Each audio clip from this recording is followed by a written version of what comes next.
Hello guys and welcome back to another stream. My name's Mike, aka Decimal Punt, and this afternoon or this evening we are in Unity, and the version we're using is 2022.3.26 F1. Now, the last few streams have been pretty awesome. We've wrapped up all of the mechanics. There's barely any bugs.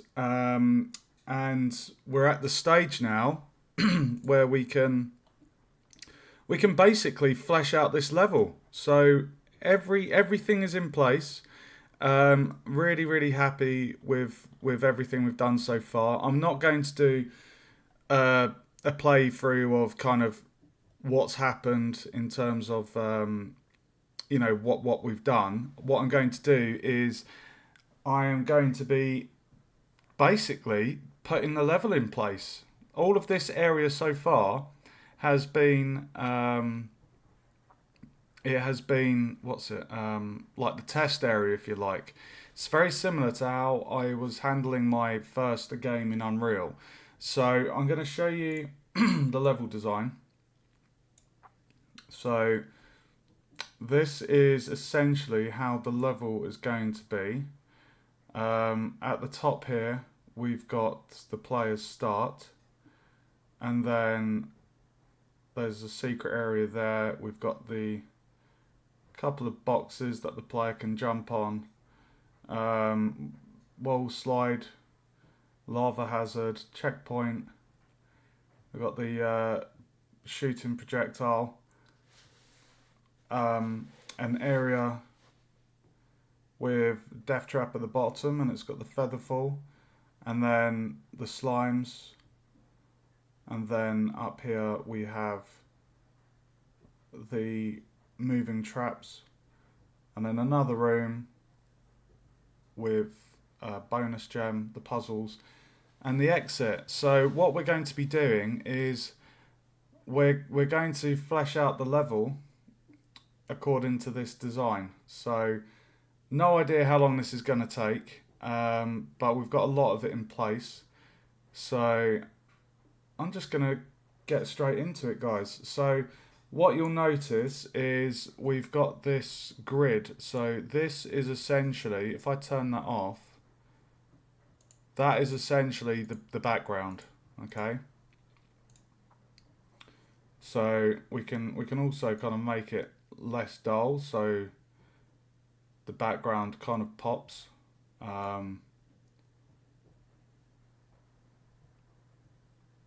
But I'm not going to do that bit first. What we're going to do is we are going to put the platforms into place, and just following the design basically. So there's one thing that I think is the door, if I remember.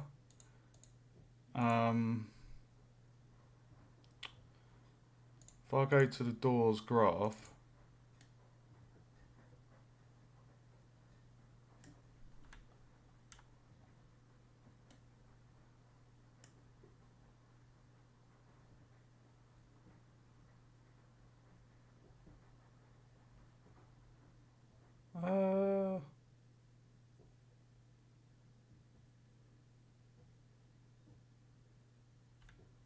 okay. Alright, let's just do this. So I'm going to turn off the grid. So I feel like I'm going to need this like that. I'm a little bit nervous but excited at the same time. I don't know where to start really. I think what I might do is, if I get the traps,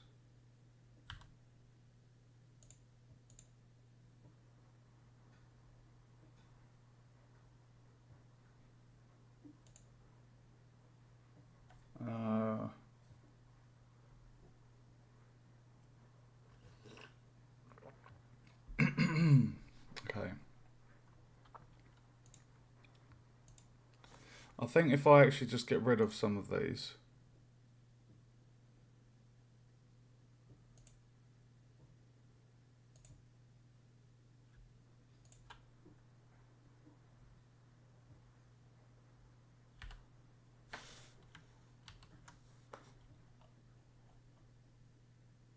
Okay.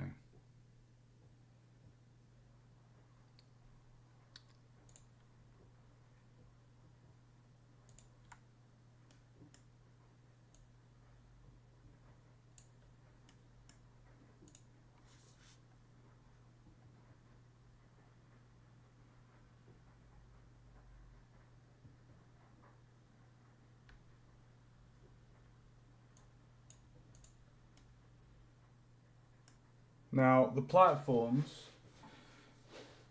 I know that I've given them like like a texture or a sprite, sorry. So what I can always do, I can always paint over those platforms if I feel they're too. I don't know, if I feel the platforms are just, the look of them doesn't look right, I can always just paint over that with the grid, with the tile map. So we will bear that in mind. So I need to get those wall blades.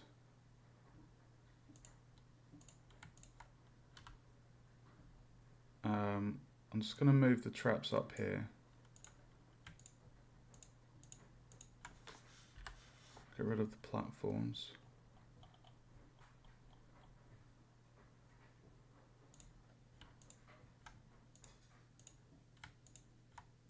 Why can't I select that one?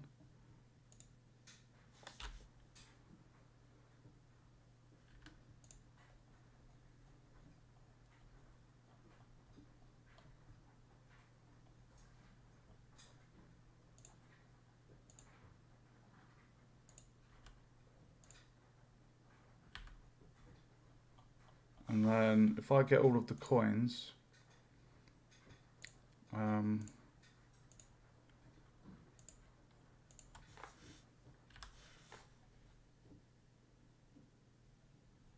okay.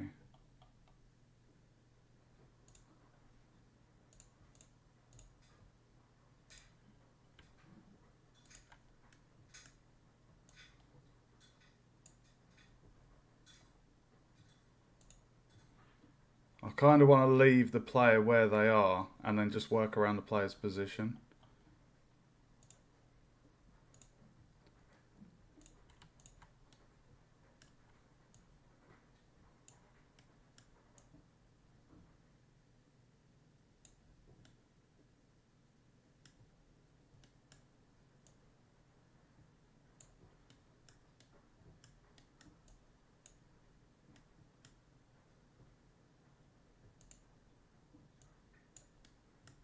So I'm going to temporarily move things out of the way.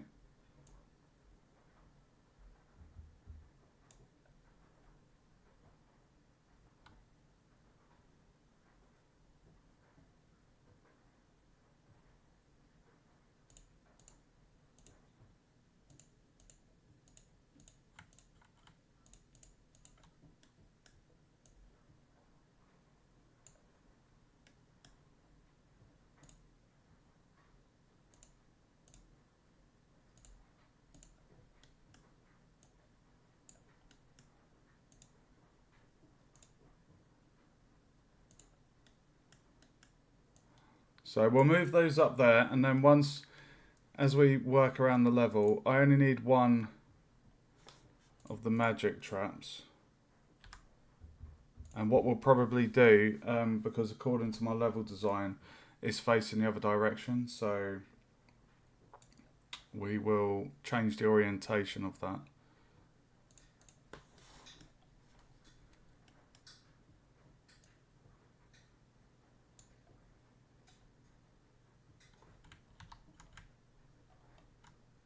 Where was the trigger?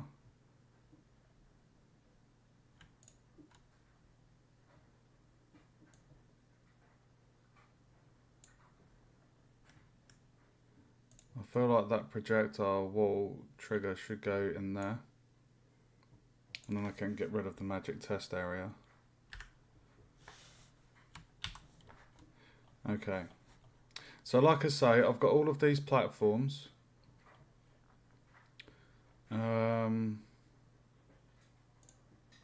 Primarily, it's going to be a load of dirt platforms. So going by my level design, we're gonna move this over here.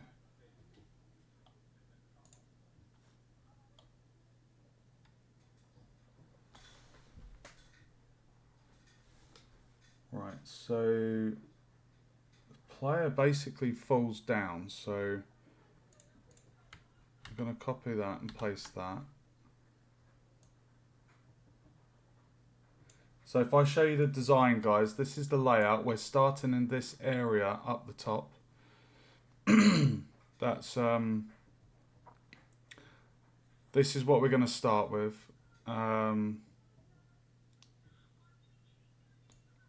So we're going to give this a go. Anyone's got any questions while I'm doing this, feel free to ask away. I am going to test it as we go, make sure the positioning of everything's correct.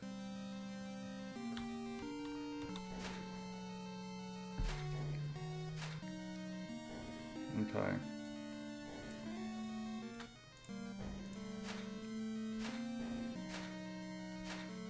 That feels too low.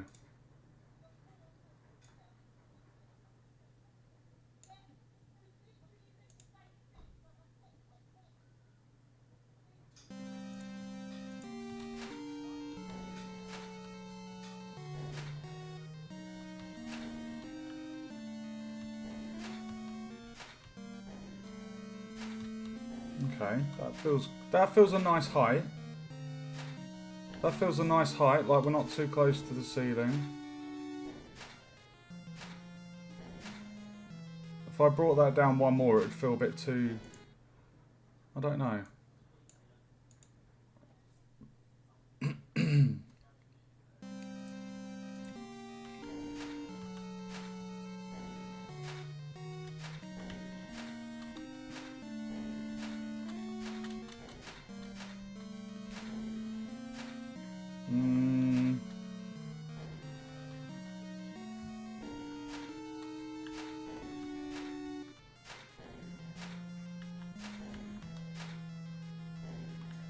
Are they too close to that?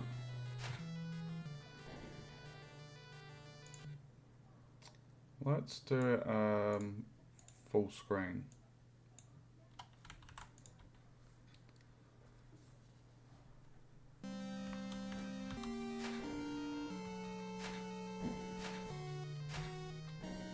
No, that's a good height. I like that. That's a good height. Okay, so the player starts here. So we're going to copy that. Move it across. And then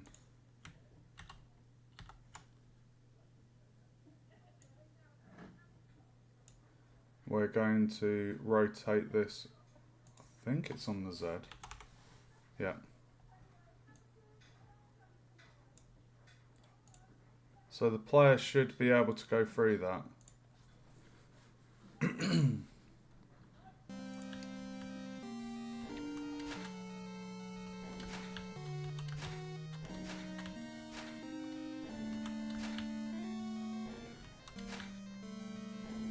That's the perfect height.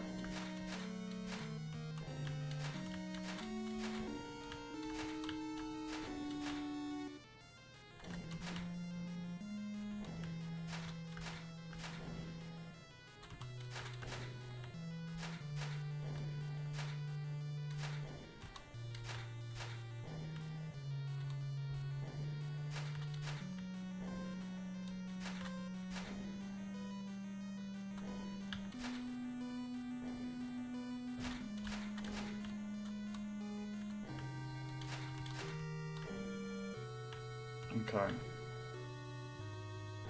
Right, so that area is going to be this secret area. Okay. So what we're going to do, we're not going to put a platform there, because what the player does is they'll essentially, it will look like it's sealed, but they can walk through it. That's the idea of that one, okay?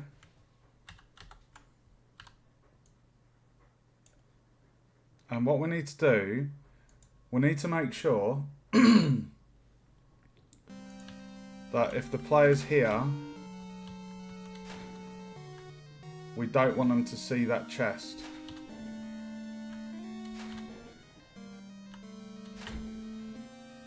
Because the idea is when they go through there, it's going to be an open room. So at the moment they can't see it. So we're going to need to shift that chest.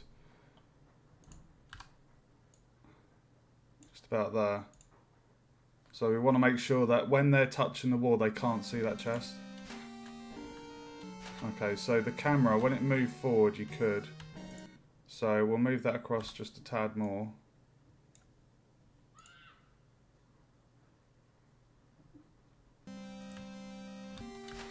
There we go. You can't see it. Perfect. Love it, baby! I love it! Oh, it's so fun.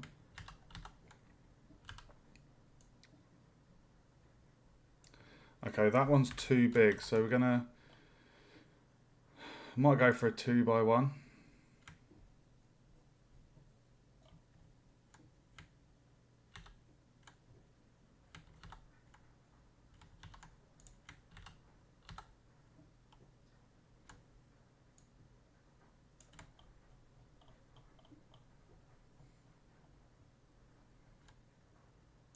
And then we'll do the rotation.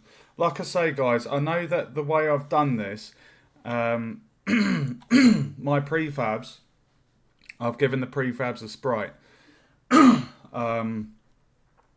But it's not a problem, because what I can do is when I paint the actual level with the tile map, I can paint over these platforms to make them look better. So it's more, I guess it's more just a visual for me when I've been making the game and getting mechanics tested.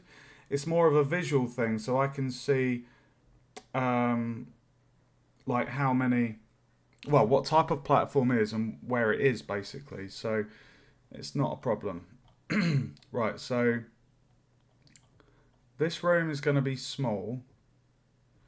So I'm going to copy that again. I'm going to move it, I think, there, and I'm going to do the rotation on the Z to 90.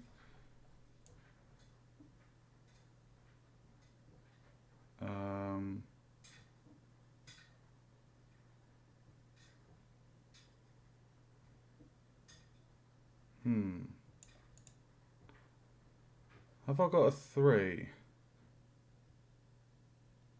Have I got a 3x1? I'm pretty sure I do have a 3x1 prefab. If I had a 3x1, that would be better. Let's have a look in our prefabs, platforms, dirt, 3x1.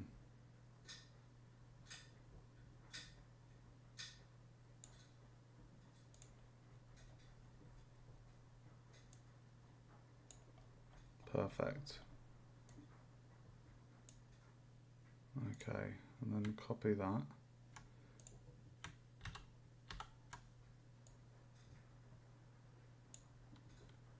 And then if I copy that again and do the Z to 90. There we have it, baby! Our secret room.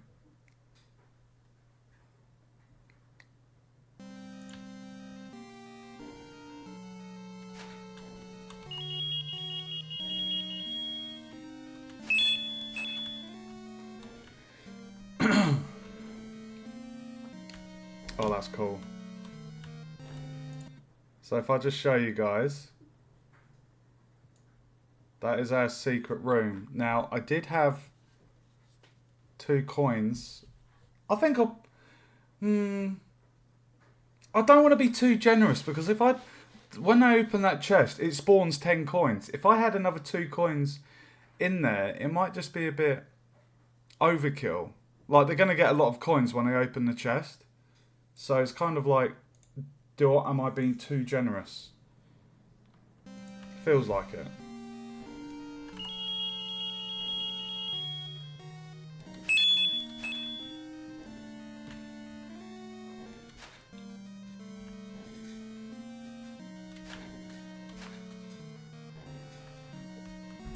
Oh my god, I am so proud of myself. Honestly, guys, I spent so long building this. Okay. So, I'm going to move Slimy.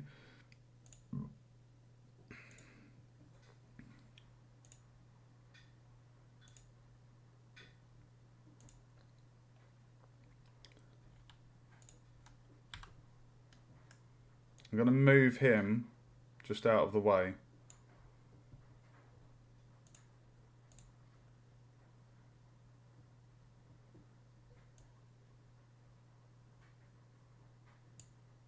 I know this looks a bit odd, just having these things dotted around, but I will be using them. So I'd rather just not delete them out and just move them. With the coin, we'll do the same. We'll put that up there. That is the sound effects manager, I believe. So we're going to get our checkpoint. Move the checkpoint up there. And then I'm going to move this whole section just over here.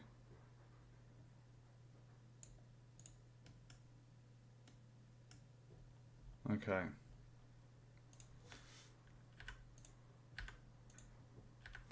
Right, so the player starts there, and then we're going to have some crates.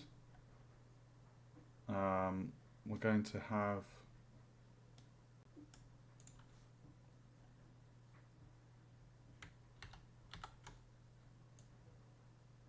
I'd make that 90. No, 90, sorry, on the Z.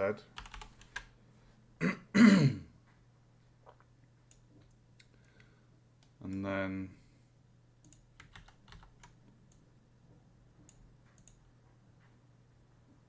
we need actually, if I copy that one,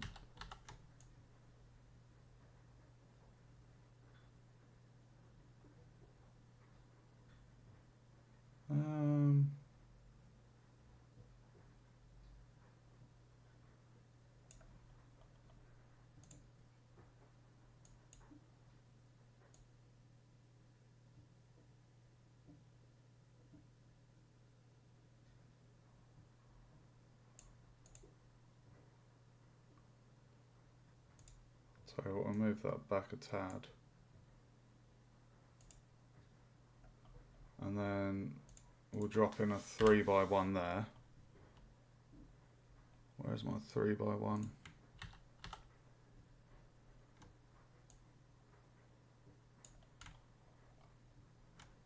Crates are going to be here, coin up there. So now I can get that coin.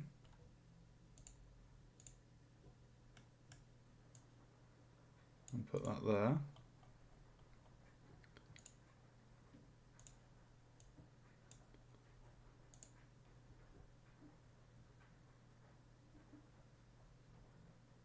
The idea is the crates are here, the player jumps up, should be able to make that jump. And then what we'll do is we'll have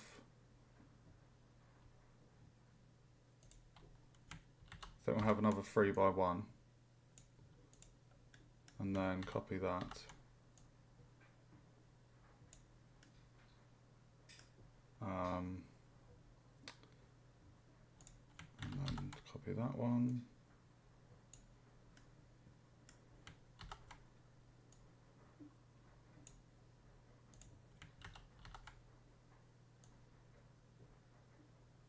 Oh, that's a nice tight fall, isn't it? That's good.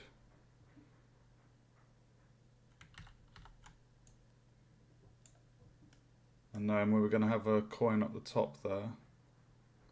I just want to check, if I put that coin up one, if it's going to be...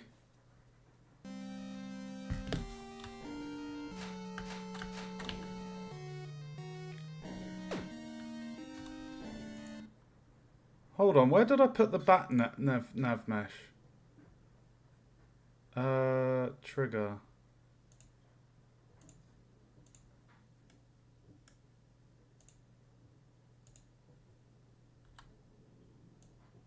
I forgot about the nav mesh.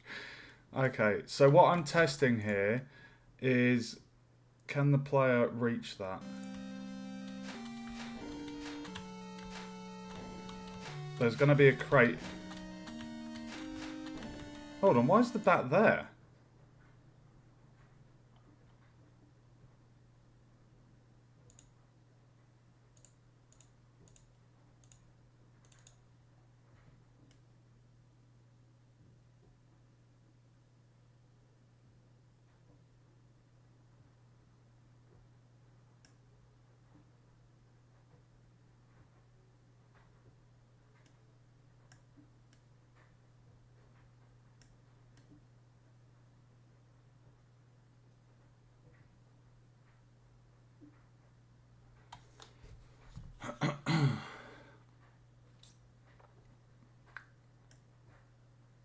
Oh, the starting the starting position.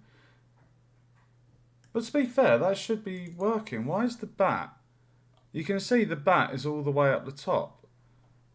So why, when I go over here,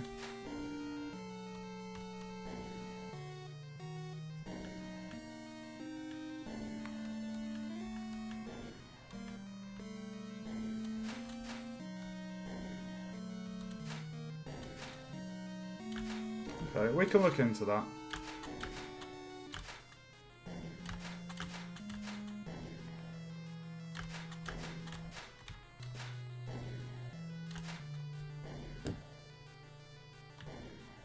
Okay, so the coins...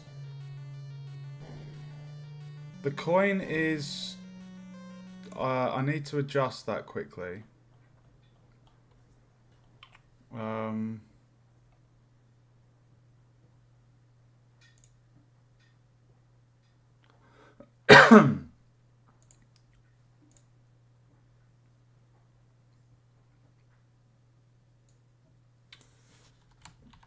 Okay, so if I make that 2.5, if I go into the prefab for the coin,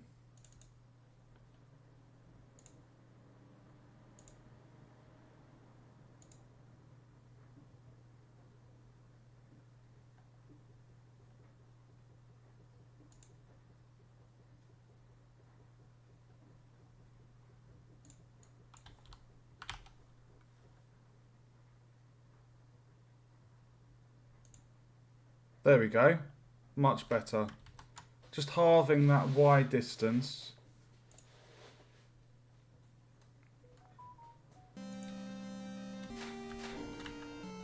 Perfect, the coin is... Yeah, when the crate's here, the player will be able to reach that. Okay.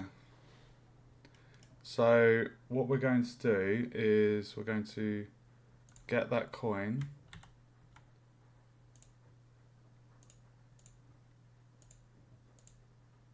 We're going to get the coin and duplicate it and move it over here.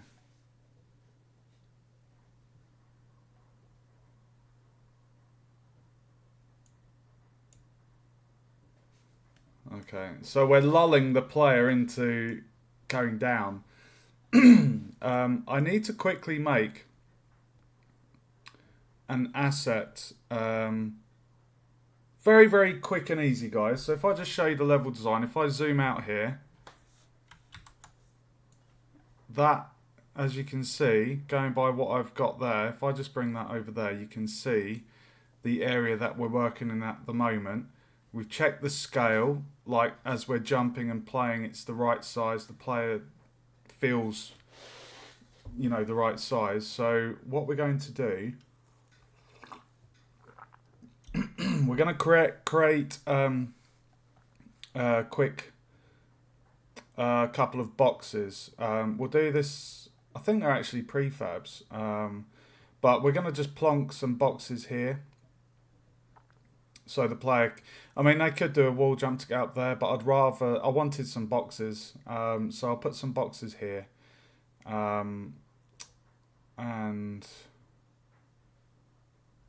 and that will be good. And then we can test that the player will be able to reach it.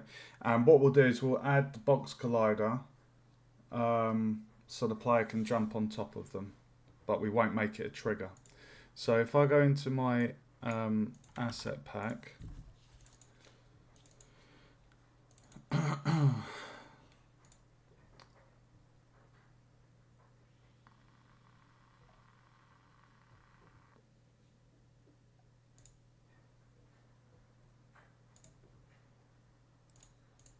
I need to think where to put these.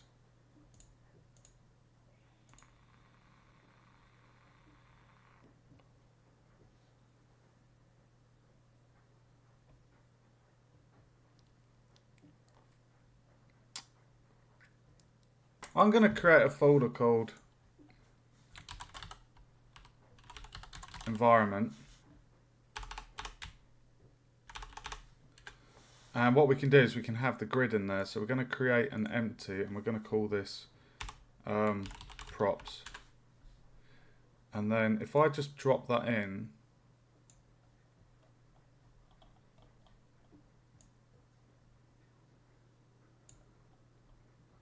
okay, as expected, it is quite large and it's not aligned to the grid. So what I can create my own asset real quick. It's not going to take long. So I'm going to create a new folder and call it crates or crate, and I'll give this one a double hyphen. So I use hyphens on my game objects to represent an empty folder. So if I come out of here, go into my prefabs, I'm going to create a folder. I'm just going to call this environment, and then within here we're going to create an empty, and this is going to be just crate. And then what we'll need to do is create a 2D sprite. We'll call it sprite. So you'll notice when I move, it snaps to grid. So with the sprite, we need to do the position of it to 0.5, 0.5. So then when I move the crate, you can see it snaps to grid. Can you see that, guys? The little blue square is perfect in place, whereas the other prefab, it wasn't done that way. So when I was moving it, it's just nice when you're doing this kind of thing for a 2D game, just to be able to have it snap perfectly to the grid, so you know it's just really quick and easy to place things. So I don't mind creating my own prefab. It's a little bit of a pain, but it's not the end of the world. Right, so I'm going to add a component. I'm going to add collider, and the offset is going to be 0.5, 0.5, and that's that for that. I need to give it the layer platform, because if the player jumps on that, they need to be grounded. We need it to act as a platform. So if I jump on that, yeah. Okay, so now with the sprite, we're going to go back into here.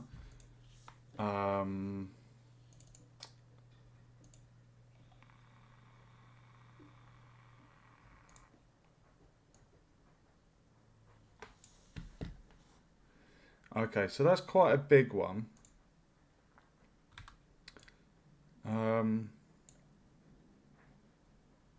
I quite like the idea of that being a 2x2, actually, you know.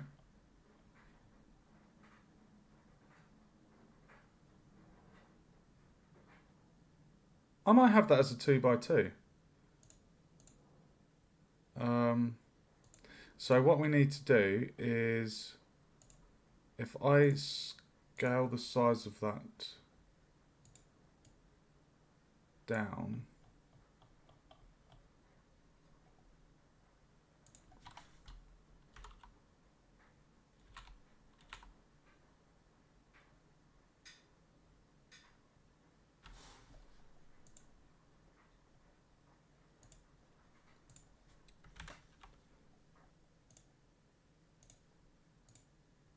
Let's go 0.73. 2, 1.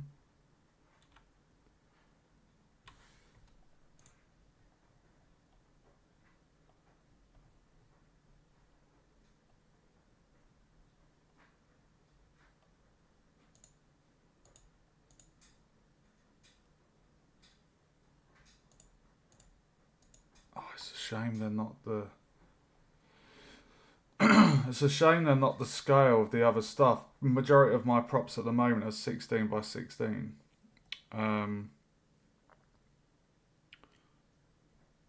So...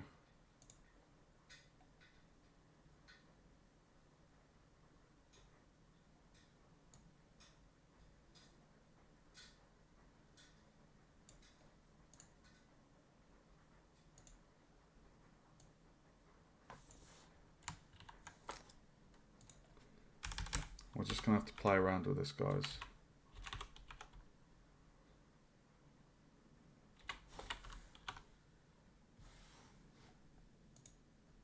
Seven one looks good. Right, so now, if I just do the position...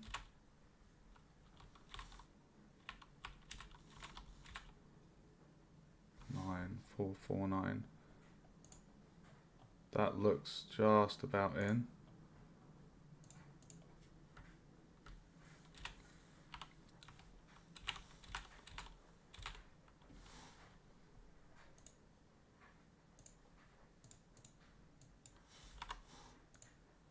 Perfect. That's pretty much in the grid, guys.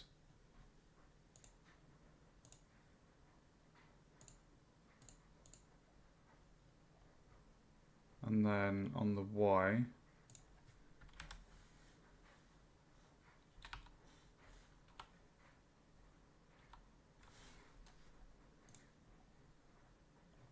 there we have it.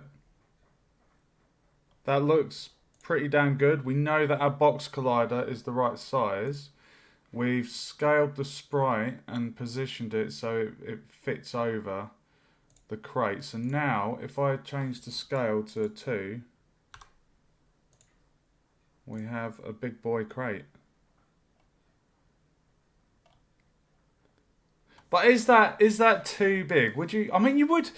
You know, you do get different size crates. You get small crates that are liftable, which would be a liftable size for the character. But then you do get really big storage crates, you know, that have furniture and stuff. So, yeah, we'll keep that. Okay. So now, if I test it, I should be able to jump on top of that.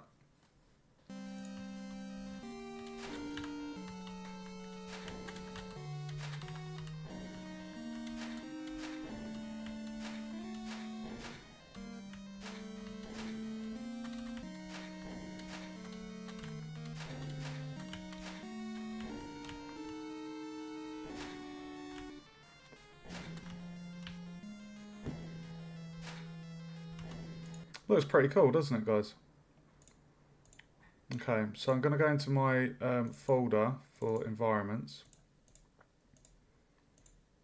So that is done as a prefab, so I can drop that in there now.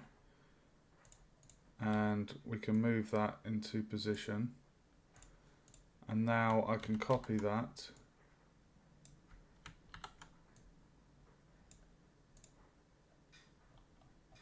And there are our crates, guys. Welcome to the stream.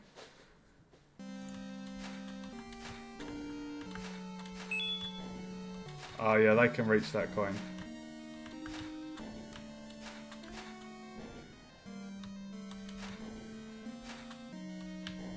That's nice. So, we've got a... I really like the size of that. It feels relevant. Now, I don't want to drop the platform so it's in line with that. I mean, I could do, but I want to play... Oh. Oh dear.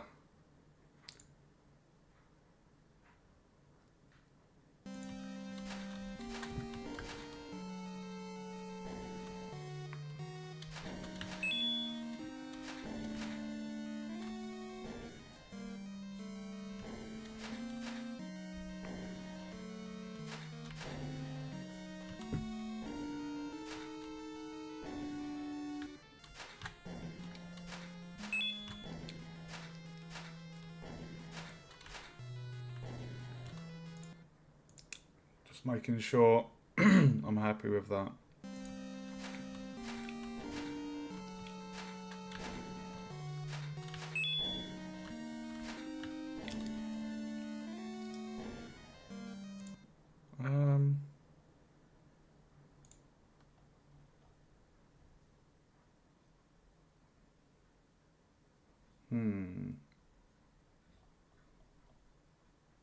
Tempted to bring that down one.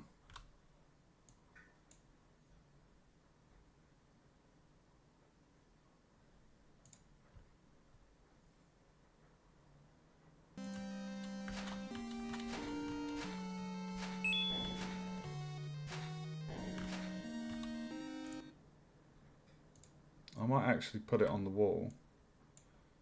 About there.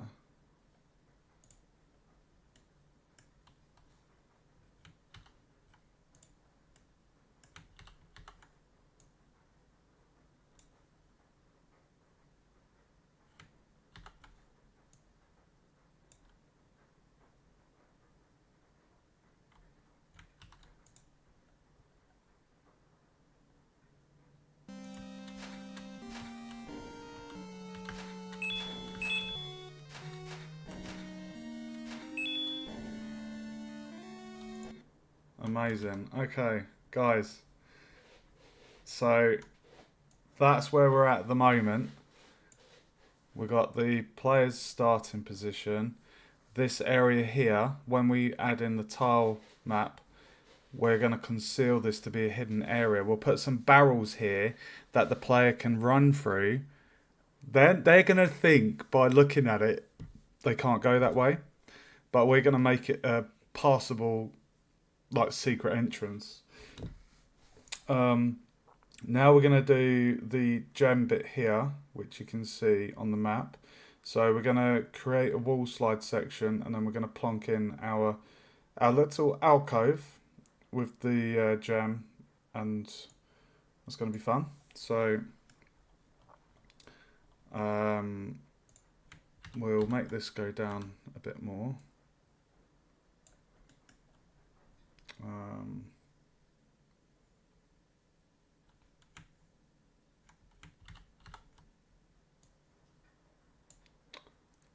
So they slide down,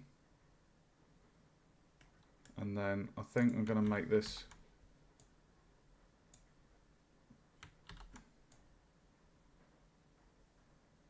probably have it here.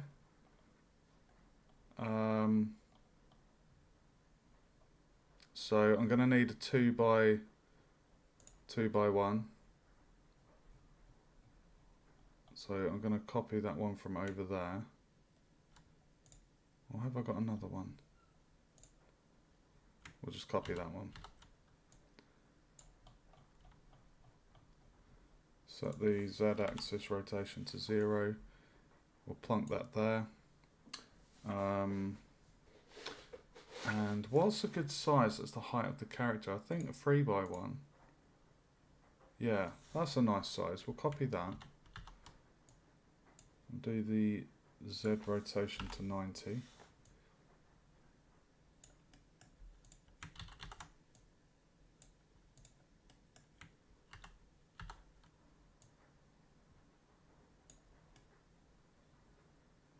And then if we go fetch our gem, which is there,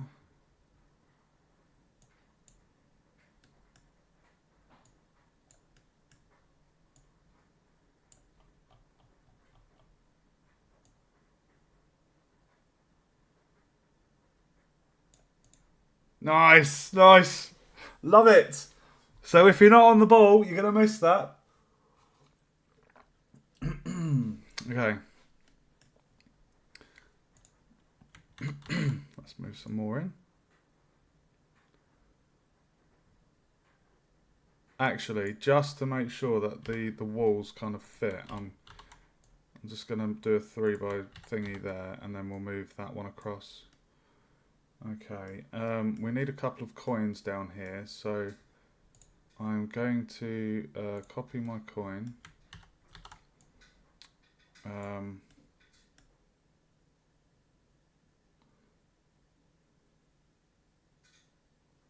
I mean, it might be quite cool to have them on the side, but if I have that right, because the whole point of this gem is like the player will fall down.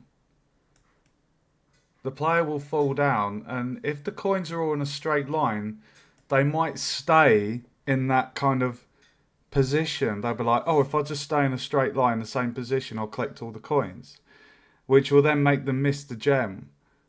Whereas I have two options here. I could put gems alternating on the left and right wall, which would be quite cool. It would introduce them to the wall jump mechanic, but it's kind of like I want them to kind of, because in a lot of especially the old school platformers, you know, some of these secret little alcoves were missable if you went too fast or weren't paying attention. So I think on that basis, I'm going to make it go in a straight line. I think that'd be quite fun.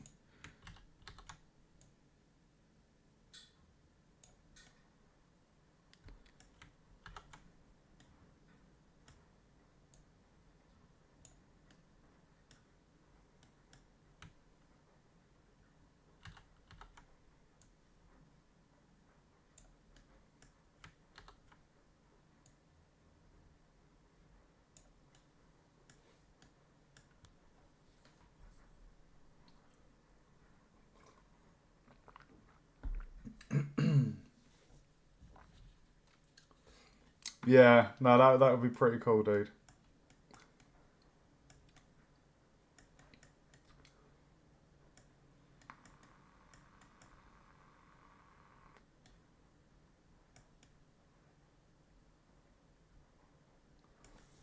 If I shift them over, so the player jumps for that one, and then if I did try that alternating that I thought of,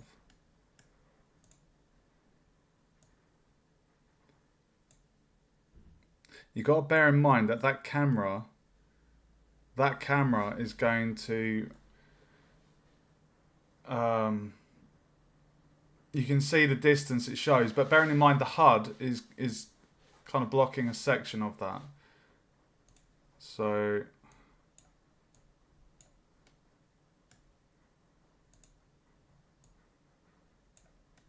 is that 1, 2, 3, 4 apart? 1, 2, 3, 4.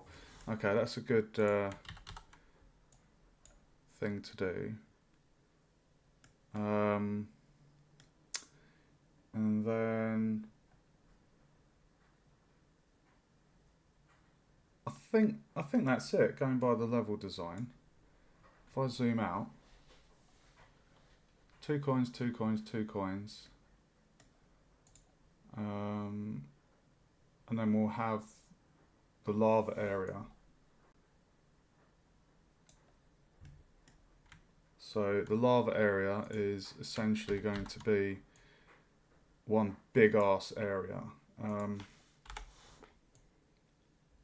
So if I just get that. How high was this room? That was 4 by 2. That was one of those. So that's basically one of those and a 3. So 8 tiles. So one of those and a 3. So I'm going to need my 3.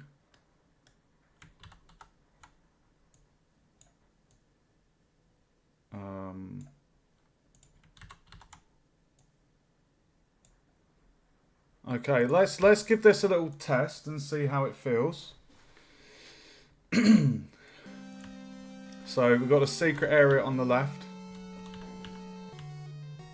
Now bear in mind, guys, that I'm placing the platforms and everything at the moment. I've not got to the point where I'm going to be painting over this scene to create concealed areas. So player goes here, they can't see the chest, they go through. Right.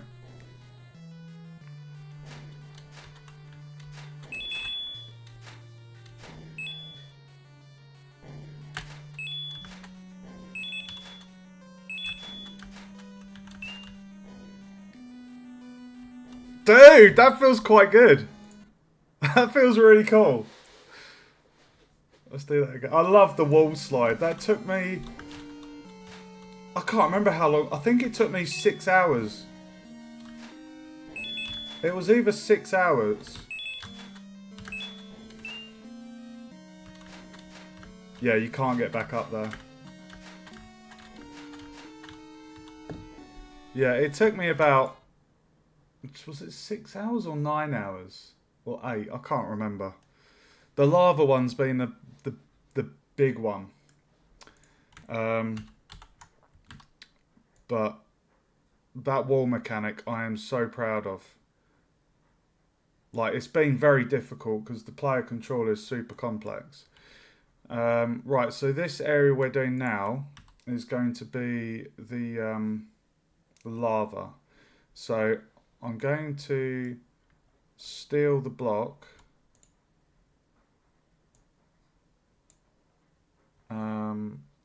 Interactive lava block. So I'm going to move this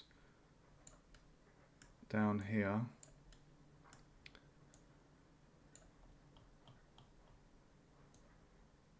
And we'll put that there. That looks pretty good to the design.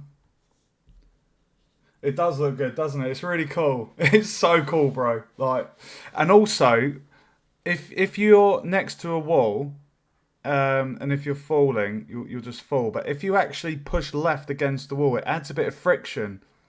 So, you know, if you were to test the wall slide, if you fell from the top and fell down, you'll just slide. But if you actually hold the left when you're on the left wall, or right when you're on the right wall, it will basically like just add friction, so it slows the fall, which I really love. But yeah, so that looks pretty much decent to scale.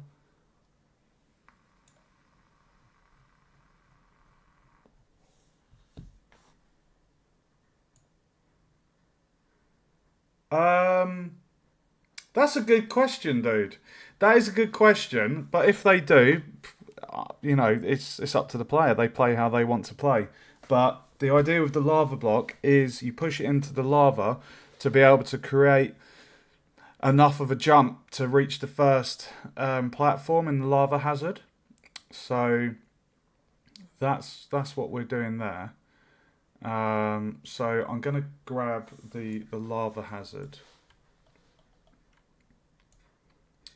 I'm not going to need those platforms.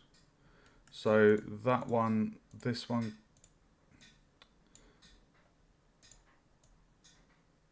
So that one just goes beneath that one.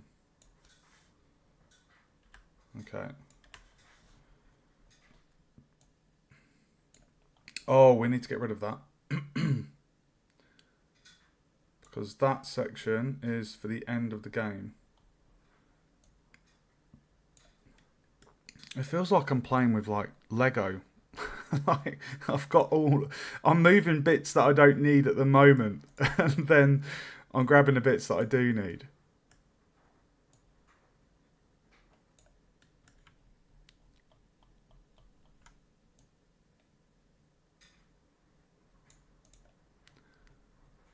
Okay.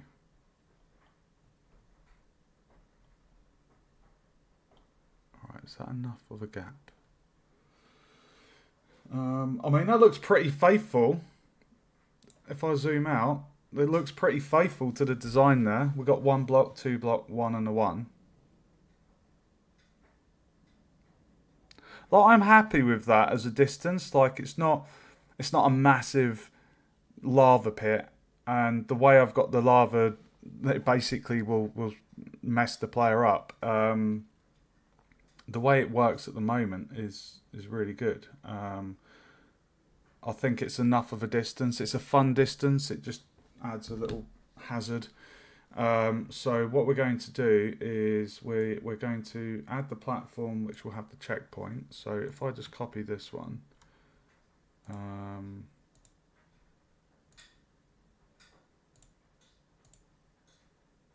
okay.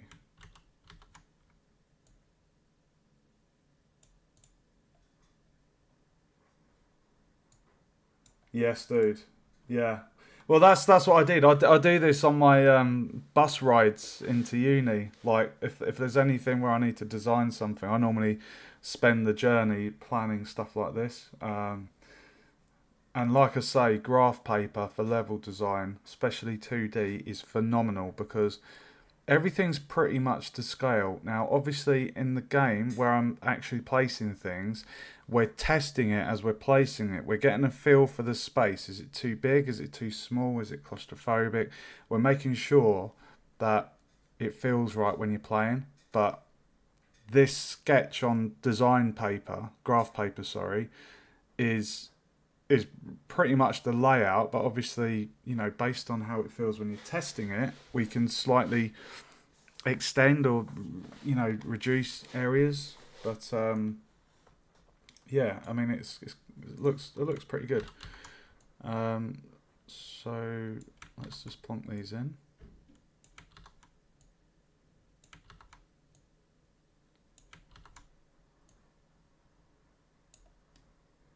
This is the fun bit. Like I've enjoyed all of the dev of this game, but this stage is the most fun because you spent so long working on mechanics, getting everything working, to then have this moment where you're like, okay, now we do the fun bit where we just, not that the previous stuff hasn't been fun, but it's a nice break from the coding and things. So it's more like, it feels like more like a reward, like, oh, let's have some fun now. Right, so going by that design, we're going to have another wall drop area. So what I'm going to do, I'm going to bring that one up there. Should I have a 3x2? No.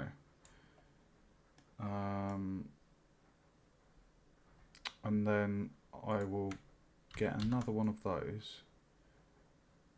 Plonk that there, and then I'll do another one, and I'll do the...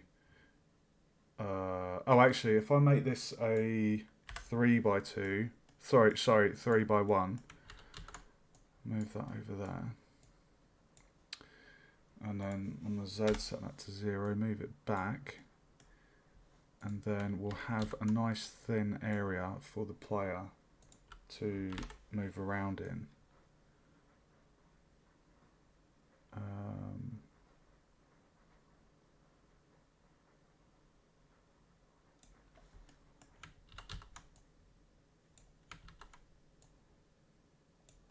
Okay, now we need to get our checkpoint, which was up here. A beautiful angel statue. Gonna grab her.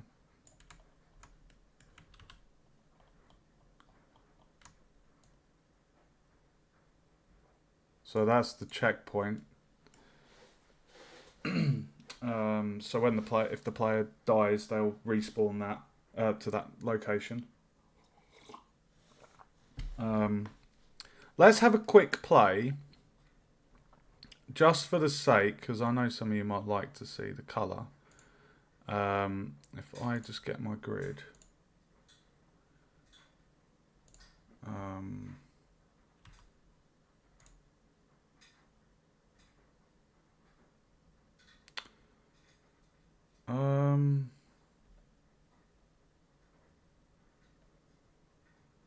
Oh my god, I've forgotten how to open tile palette. There we go. There we go. Okay, let's just give this a colour. So I think it was that one, and then that one. And then if we just give this like a splash of colour. There we go. Just so it's not black. There we go, lovely. And then if I just save. So we're going to test at the moment. We're going to test, does that space feel right with the lava hazard? Does it feel good?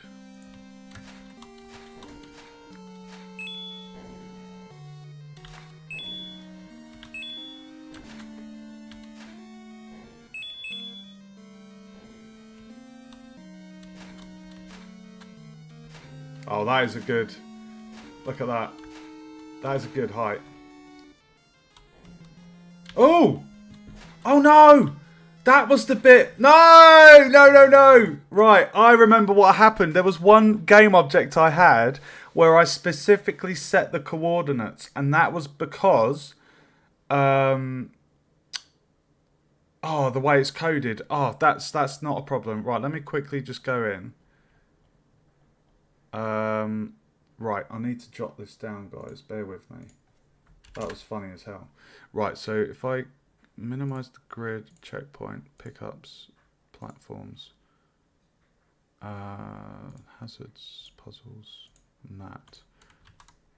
If I go into the lava block script graph, this is the bit where we specifically said get the position if it's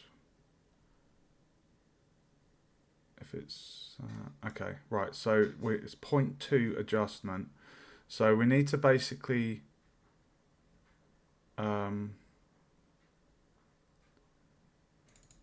we need to do is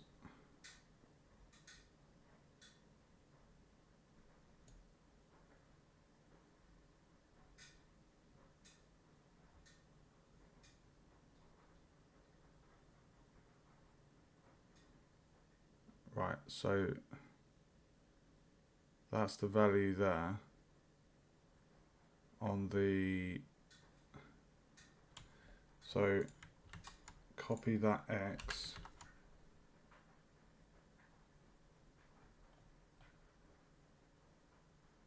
-7. Okay, so if I now click undo, and then if I go into the code and say if X is greater than, let me just do a screenshot.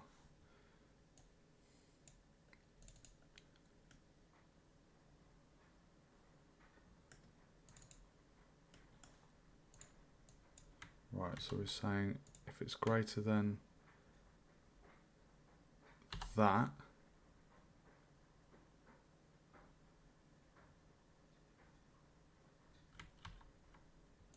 I'm just going to jot these variables down in my notepad, guys.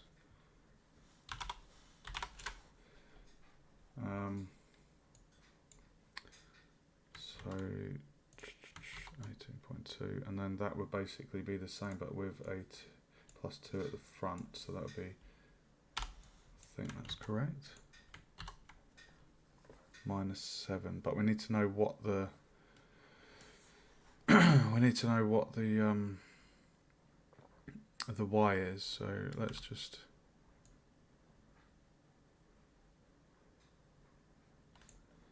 copy that Y, undo that, and put the Y in there.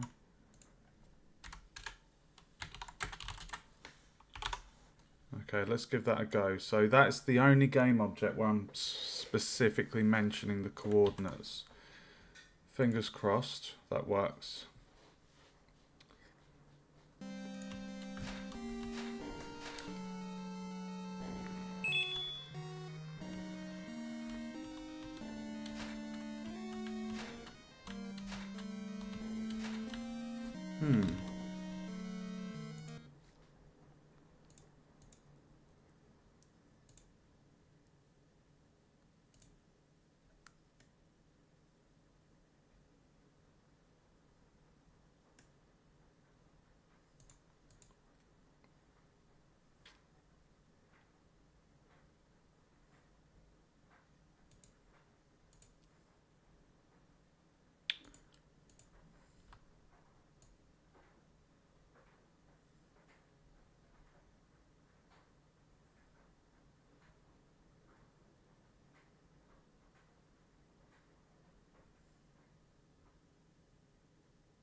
Okay, I'm going to change that to 21.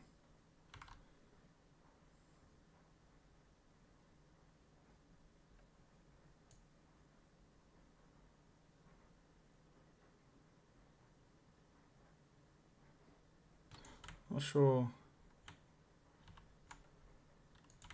Let's give that a go.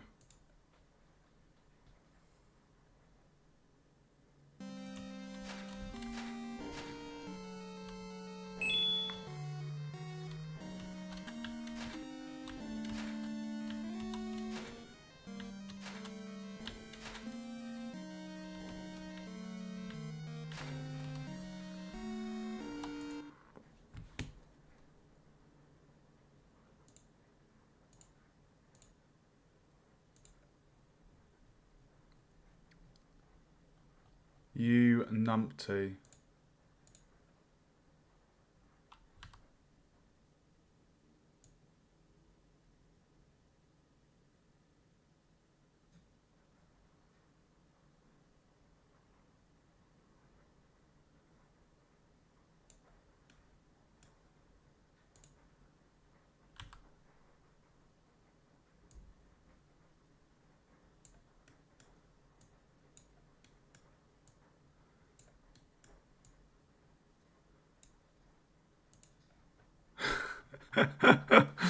The collision box was not linked to it.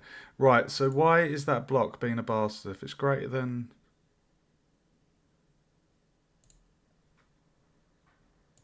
If the block is greater than...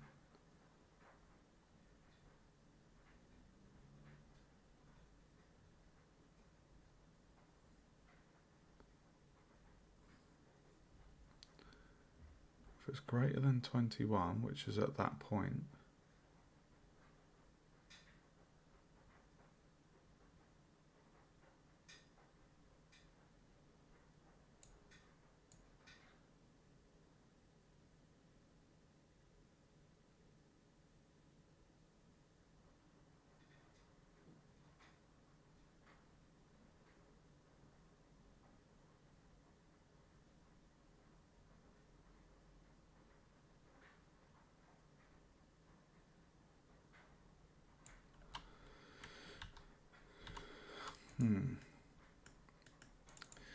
Why are you being a bastard?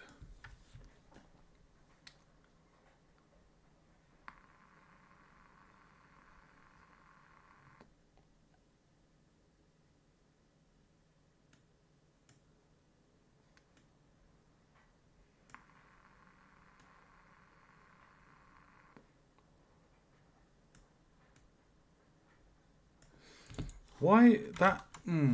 that's a pain in the arse.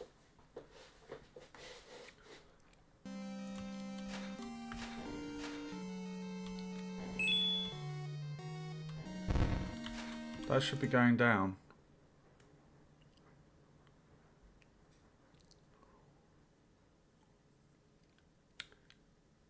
Let's see if it does it when it's 20.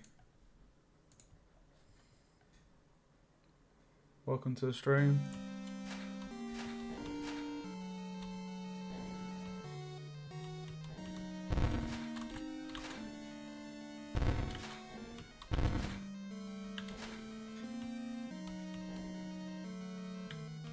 Bro.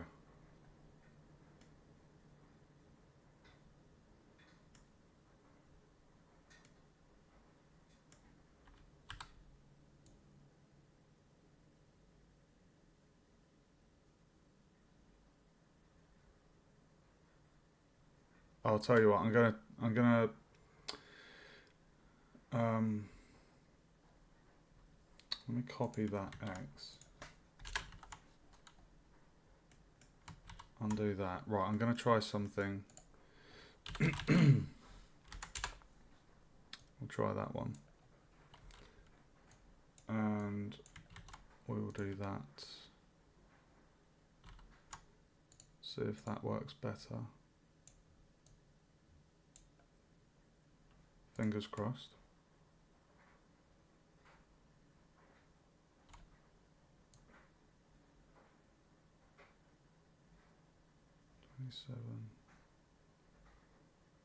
Right, it does need to be, the X does need to be the same.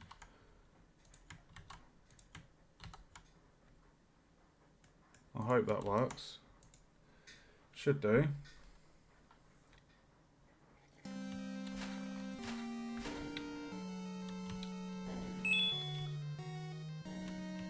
Bro, what?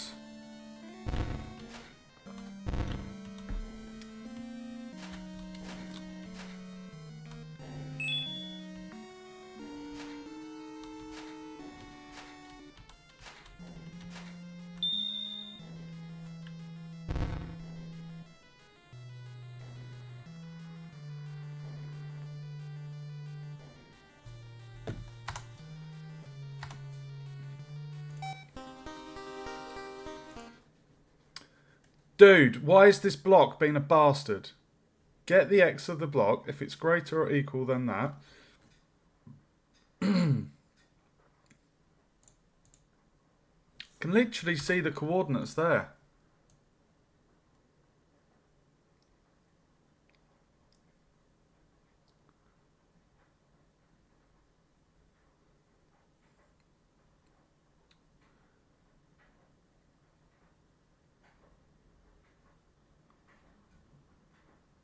You know what? A quick and easy, simple solution for this is if it's just to put a trigger in there, so when the block touches it, it falls down. That would be the easiest way. If I'm not sure why that's not working. It was working fine before. If it's greater or equal to, like,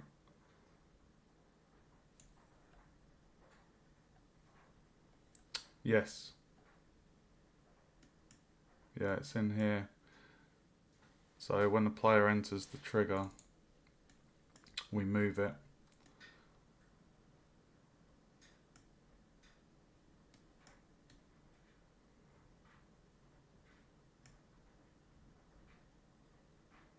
I'm thinking I might just quickly add in a collider. I'm just going to add in a trigger because I can't be asked wasting time on this. It was working fine in the previous area, but because we're doing the level design, the coordinates have changed. So I'm just going to create a quick trigger. And we're going to call this lava block. Won't take long, guys, don't worry. And then we'll just say if it collides, then we'll set the position. We'll just do it that way. So create an empty, and this is going to be lava block trigger. And if I just get, where is it? Up there. So we'll basically say when that hits here, we're going to add the box collider 2D, and we will set the offset of that to 0.5, 0.5. No, 0.5 please. There we go. And that is a trigger, so you can see that, guys. Lava block trigger's right there. So when that hits that, we'll set the position. We need to give this a tag, so we're going to give that lava block trigger, copy that, and then if we go back to the lava block trigger and give that the tag lava block trigger, let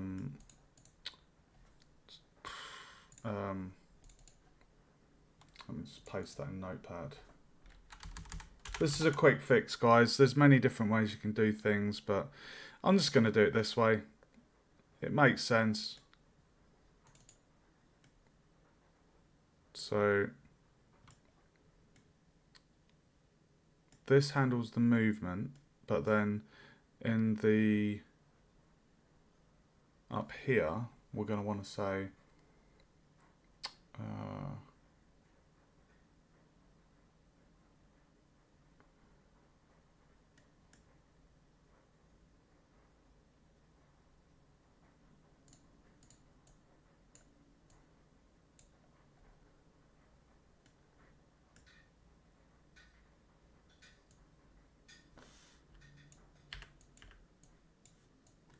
so we know that is the exact position we want the block to be in.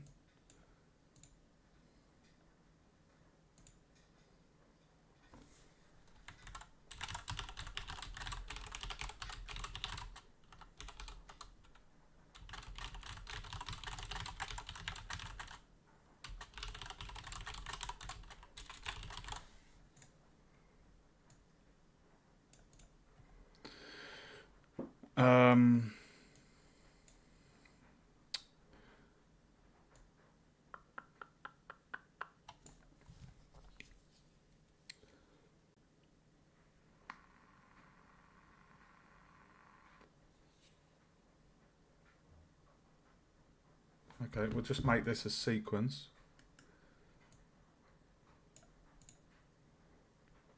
Um,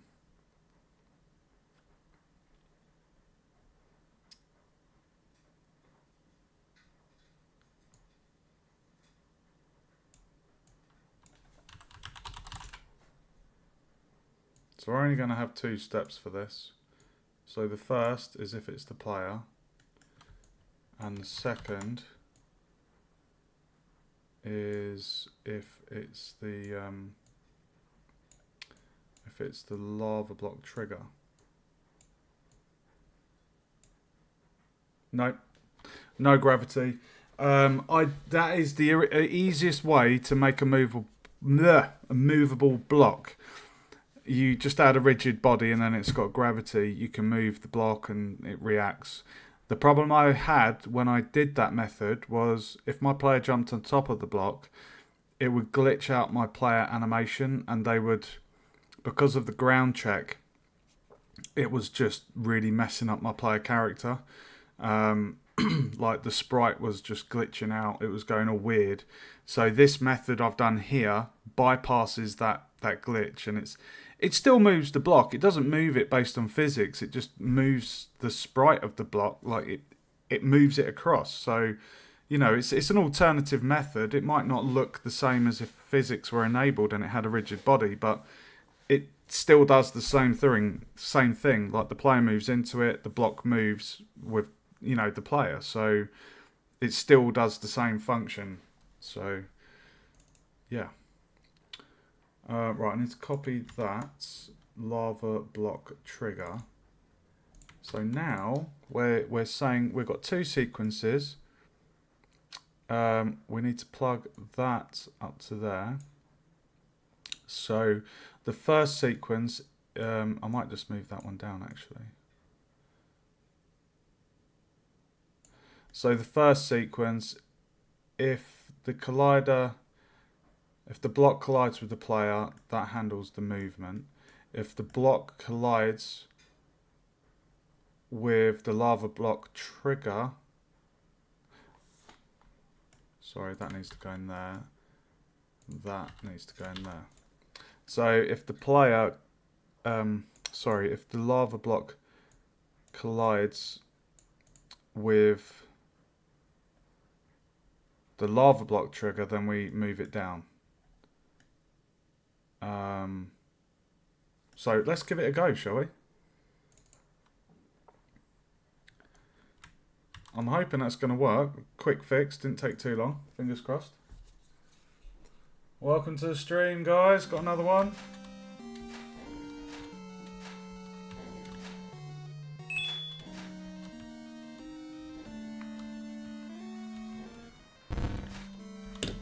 Hold on. Why was the position of that set to there?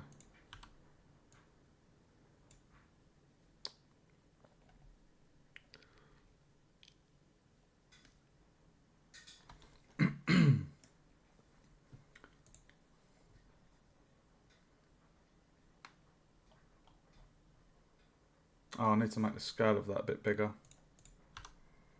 There we go.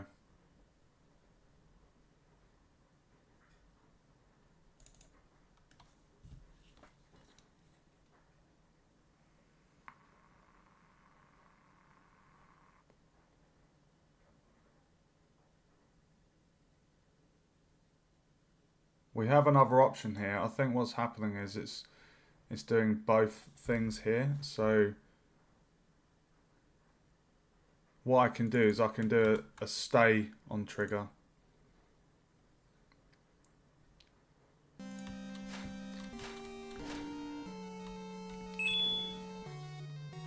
Yeah, not a problem. Not a problem. Problem solving on the fly, guys. Right, so we're going to get a trigger 2D stay.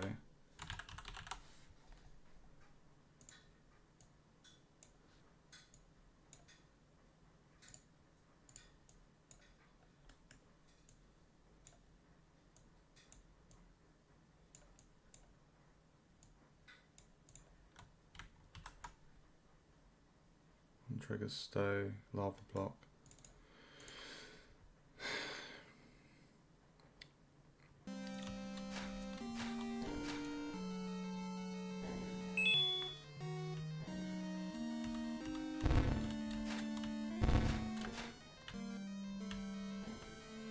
What the fuck? What happened there? Oh my god.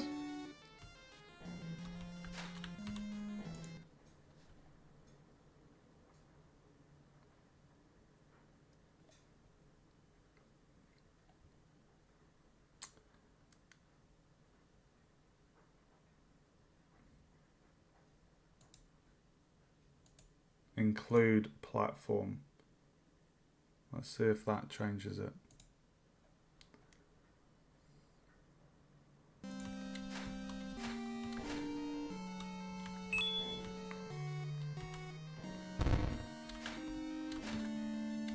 Dude, what a pain in the ass.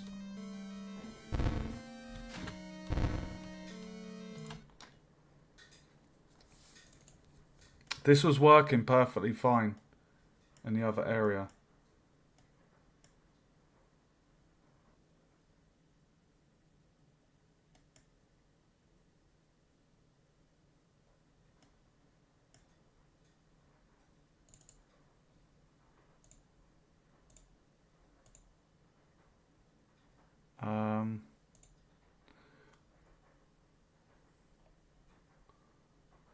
Box collider.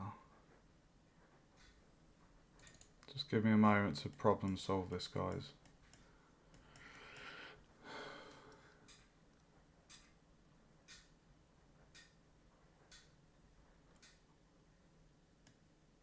I think this method, because we've got the player on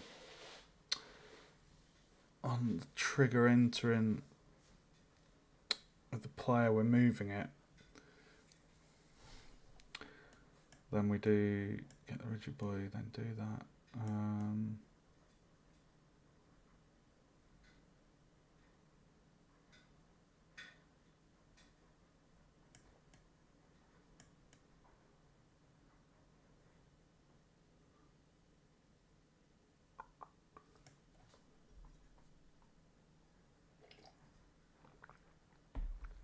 Yeah, I don't know. Like, you saw the previous streams where I had the lava hazard.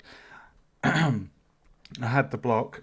And the block was, you know, it was moving.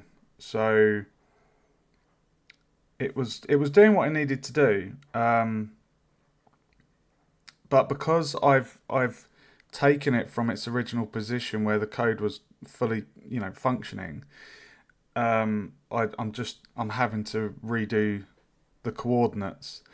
But you saw when I started jumping into this, it was being a bit of a bastard, and the code worked in the previous area, so there was no reason why it shouldn't function the same. So all we need to do in here,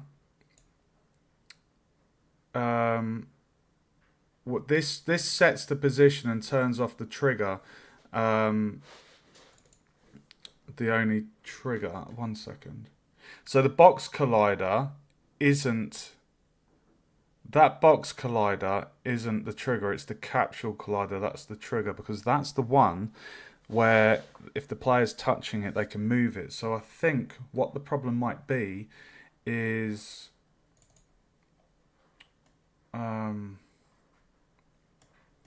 just give me a second, I can sort this.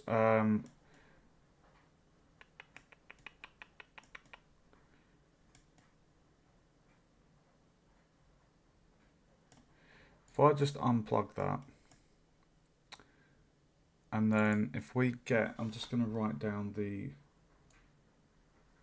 coordinates here. So get the lava block. Let's move it into the position we know it needs to fall. So when it reaches that, it should fall down. So if I jot down those coordinates, the X and the Y,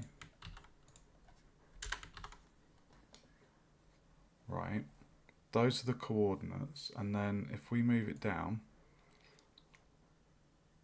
those are the new coordinates we need to set it to. So that's correct. So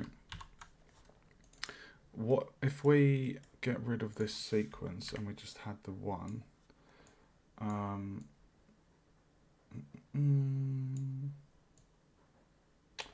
And if we say, right, so if the player collides with the capsule collider, we're going to move it.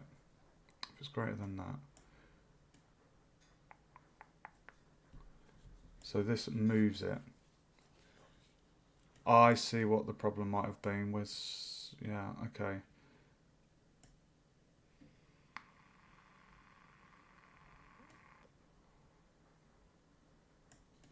Okay, so these branching checks are basically saying, is the player moving right, is the player moving left? And then vice versa, it moves it left or it moves it right. If I plugged something in at the start of here to check the coordinates, if they equal such and such, then we trigger that. So I need a branch check, a second branch check. If it's false, it would go on to that. So if it's false, we do that. The condition is get the position of this would have to be an and we get the x.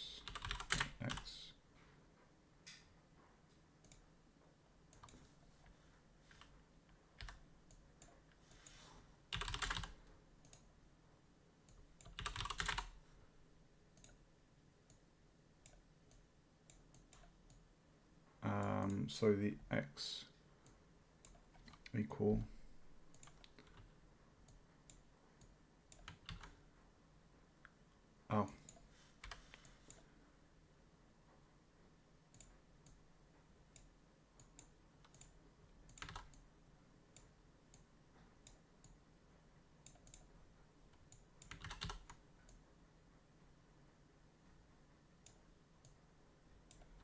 and the y equal that.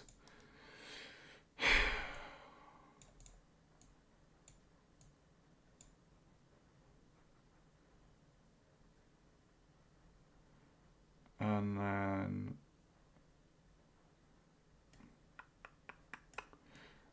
we trigger the move down. And that move down sets it to the new position. It turns off the capsule collider. Okay, so now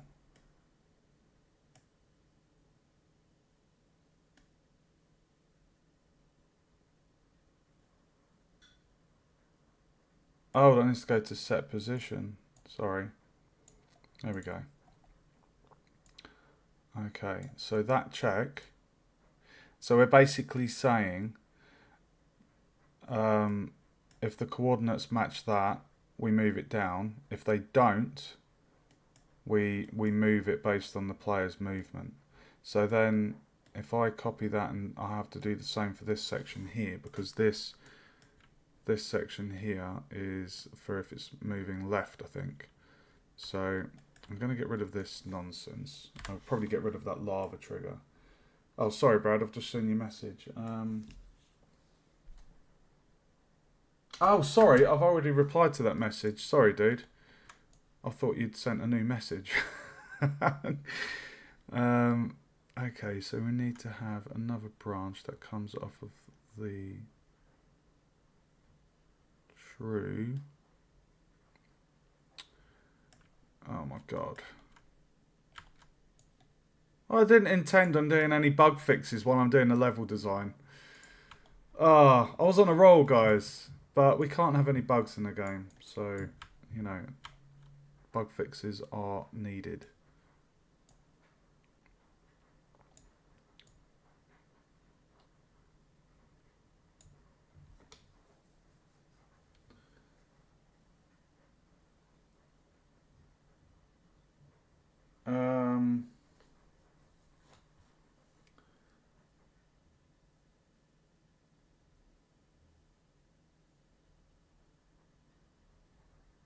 I'd rather have the option there. The player shouldn't try moving it, because if they do, the block's going to be kind of stuck. But they can still do the lava hazard. They'll just take a bit of burn damage.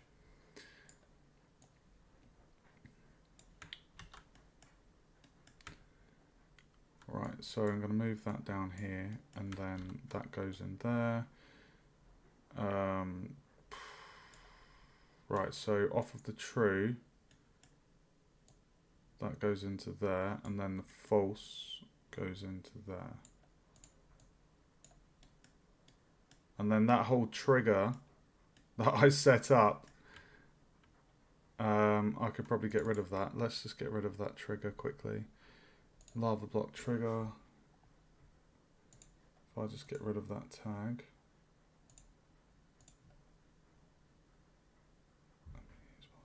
Okay. Get rid of that.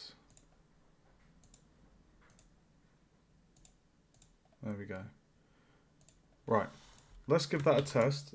That should work.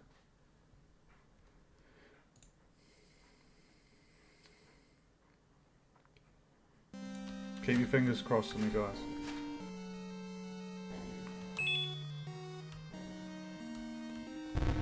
Are you fucking serious, dude?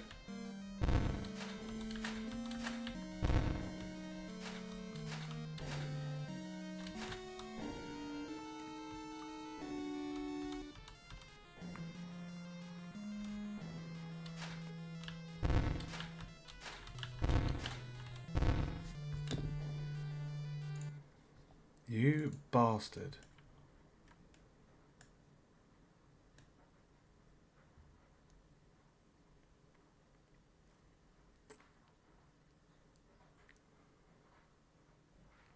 Okay, let's try something different.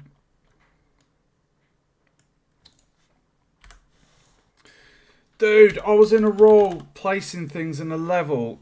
Oh, such a pain in the ass.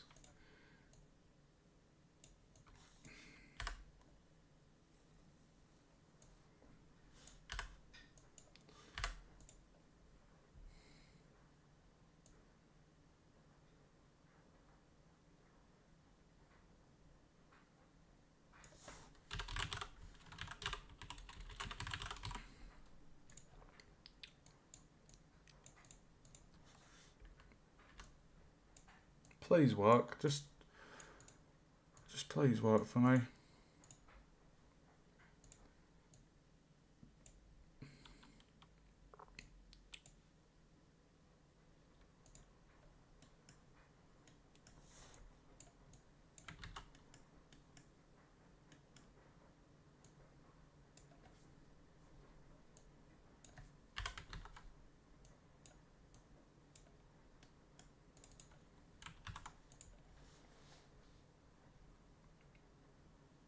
Yeah, sure. I'll zoom. Oh no. It's a good way of bug testing it.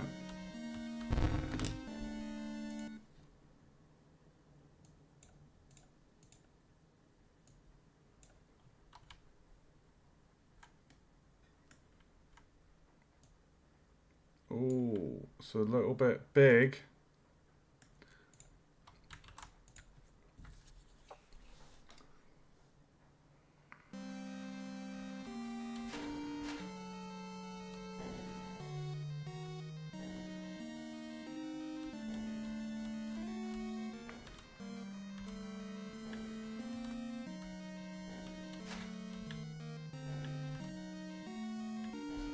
You know what I'm gonna do?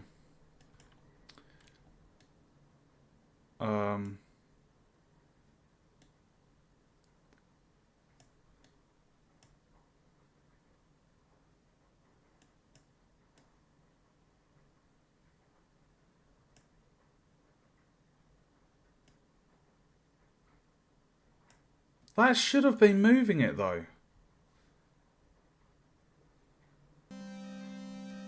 Watch. Watch that top bit of code.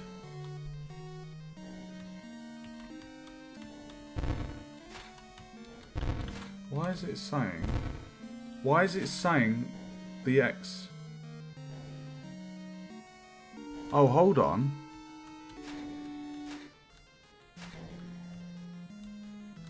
That's strange. Why is it saying the X of that?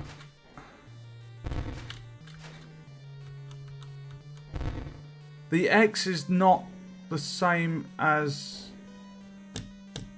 Right, okay, so the X is a different Oh, it's almost like it's a local position. That's why it's not working. All that arsake. I didn't even need all of... Right. So I think that's something to do with local coordinates or...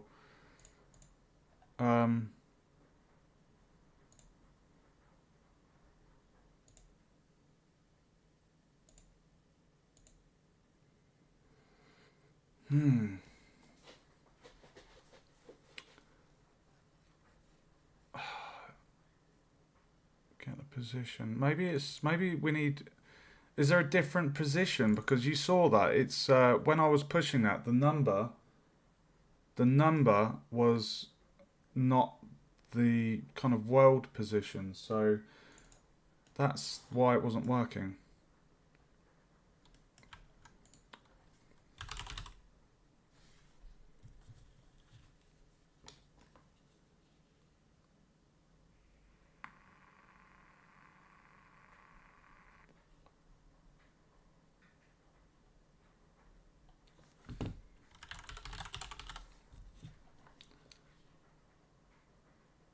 We don't want local.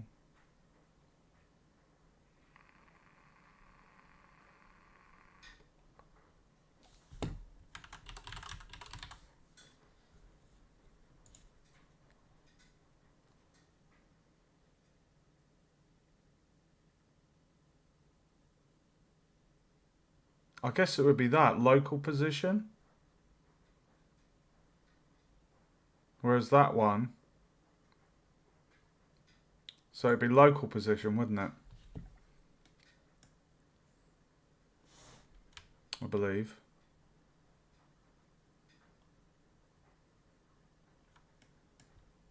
And then if we...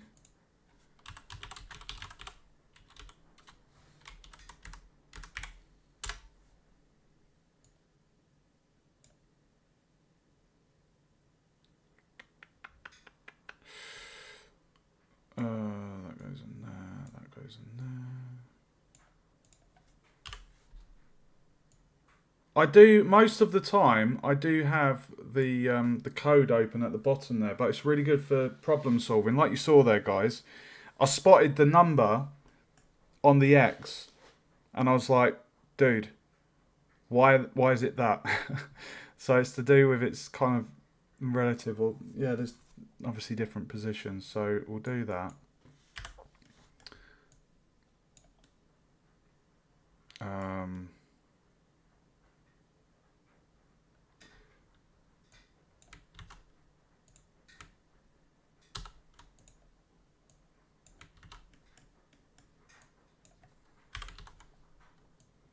Now it should work. Fingers crossed, guys. Fingers crossed. Please work. Please work.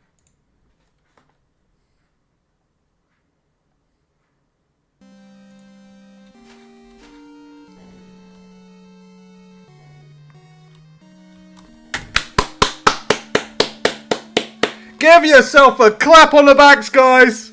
Yes, baby. Let's go. Oh, fucking finally. Jesus. Oh my God.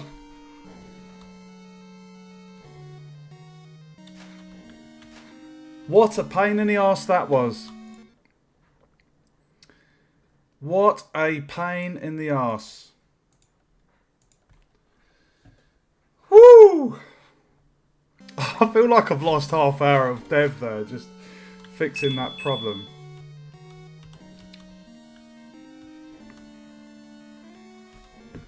Okay, did you notice something there? This is what happened before, where I need to just ever so slightly adjust the variable or the value. You'll notice if I push slowly, right, it's kind of at that point, you see, it's when I push it again, it goes down. So what we need to do is we just need to ever so slightly adjust that value. So I think it was a difference of 2 when I had it on the other code. So if I just make that 19, that should look perfect. Here we go, guys. Sorry for the overreaction, but when you have a problem and you... Oh, okay. That went in too quick. Alright, let's make that 20.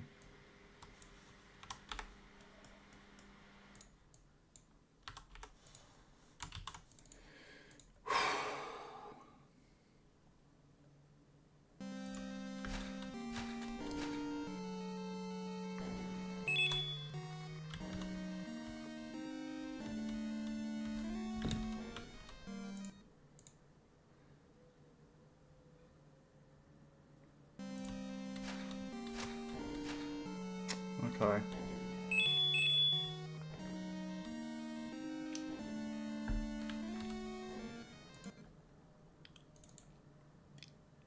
That's what I've got, the greater.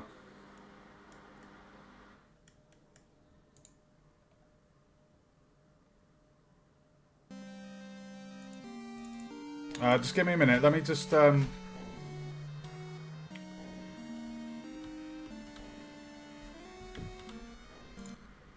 me just adjust that to...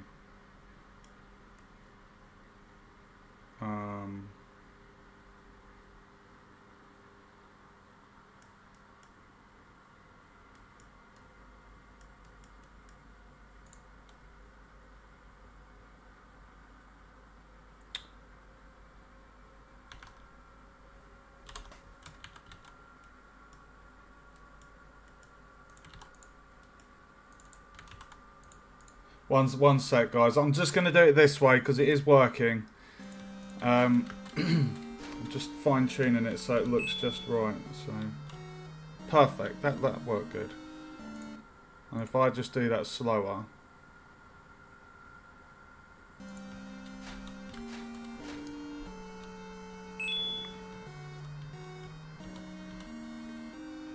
That works, doesn't it? I mean, it looks good. After it gets over the edge, that...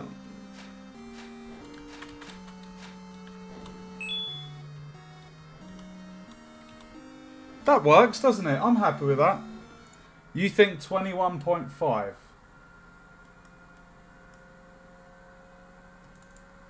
Okay, let me jot down my number there. You want me to try 21.5?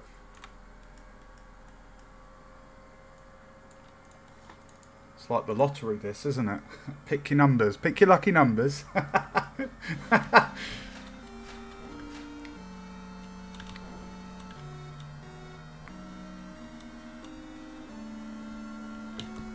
Oh, almost, dude. Almost. Sorry if you can hear the washing machine in the background.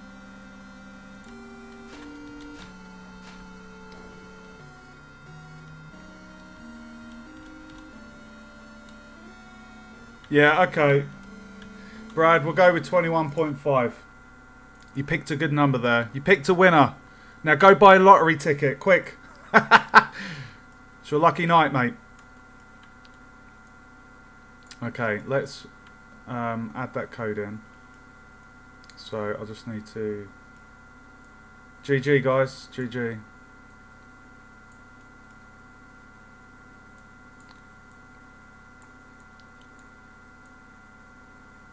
A little bit of a pain in the arse. I had to lose quite a bit of time there fixing that, but it needed fixing, so...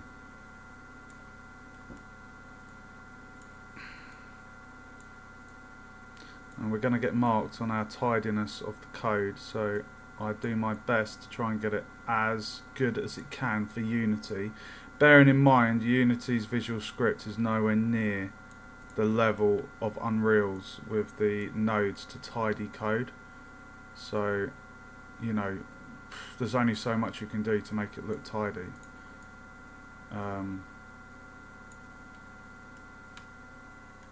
There's only so much you can do.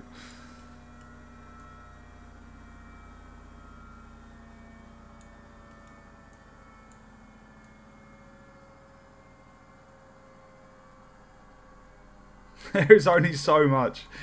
Oh my god. That's the one thing I can't stand about Unity is the lines when they don't go nice and tidy, you know. Right, so let's get this. That is in line with that grid, so I've put that there. And there.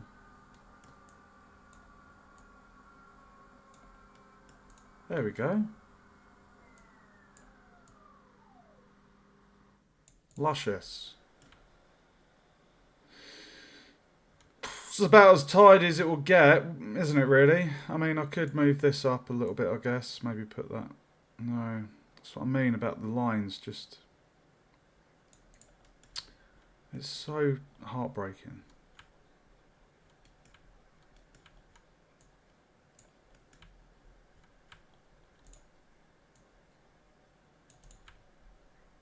Nice. Okay, that will do.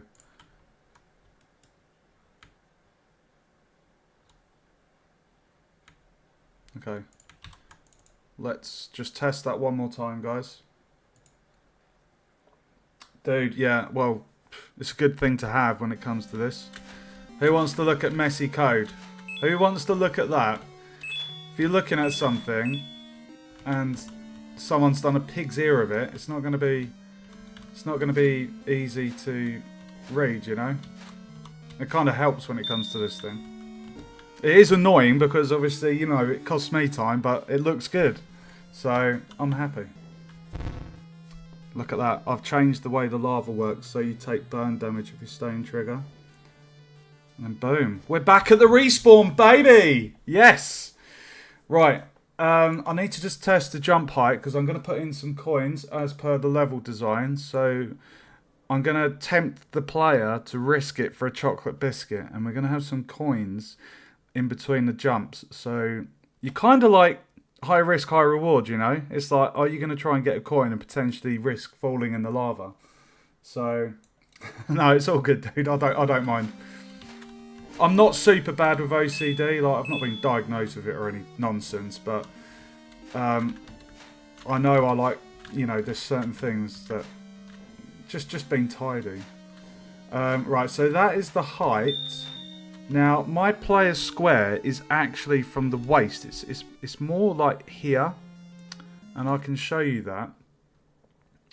So if I just zoom out, zoom. Right. My player sprite is, no, sorry, here. So this orange square is the player's kind of contact zone. So anything that they pick up, it has to be in the square.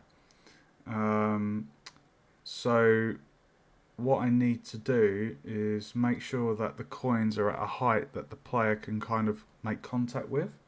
So let's take a few coins. Oh, I'm so happy. Oh, this is so much fun. Just seeing this design come to life is so cool. It's so awesome. Oh, I just can't wait. I can't wait. Alright, let's get the coins. So coin 9, copy that. I'm just going to make that smaller again. And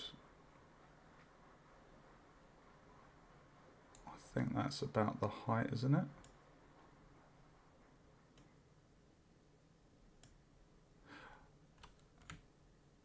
And then we'll copy that one.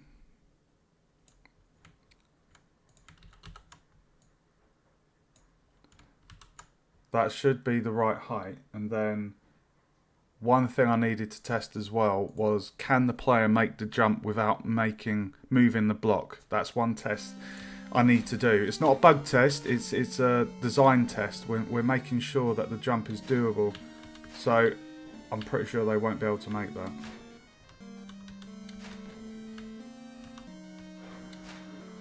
Oh, okay. Let's do that one more time. So that means we need to shift the level, guys.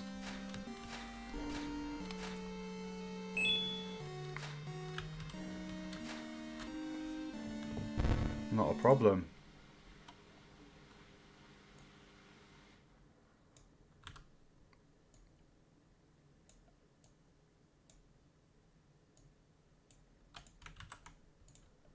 It's all about the player experience. You're thinking about the balance and the difficulty. Is the jump doable? Do they need the platform? If they can make the jump, there's no point in having a platform. Yeah. Okay, that's perfect. They can't make that jump. So now if I test that again, put the block in, we should be able to see the jump being doable.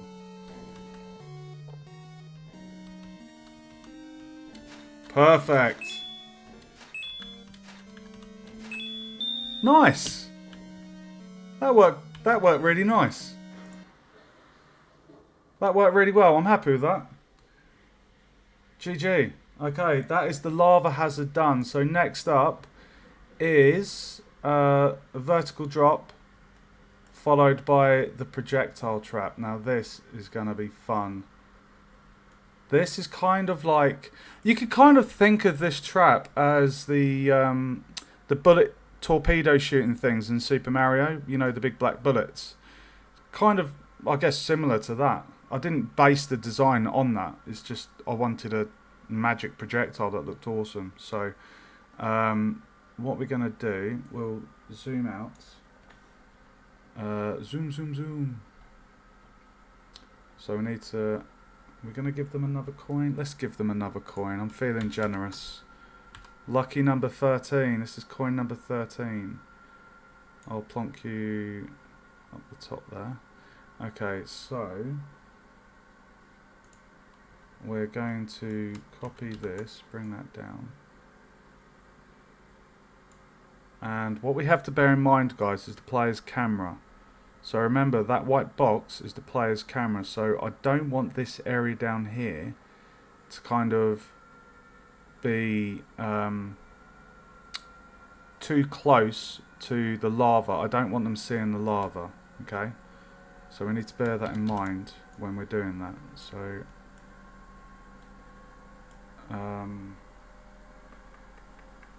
right.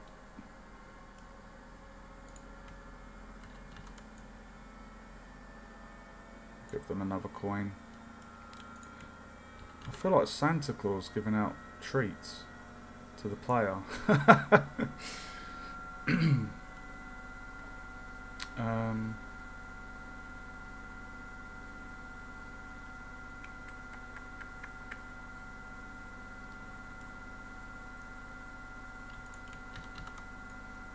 Right, I think that's a good enough gap between there. And also, guys, the way I've coded my my shooting trap is it has sound, so it calculates the distance from the player's position to the trap's position, and then the volume gets louder the closer the player is to it. So that's also something to bear in mind. Okay, so I have I believe the right distance between the lava traps. So what we're going to do is we're going to drop another one of those, and then we're going to need a smaller section. If we actually get one of these, bring that down, flip the Z to 0 and move that up. I'm then going to have, I think it was a 3x3 I wanted.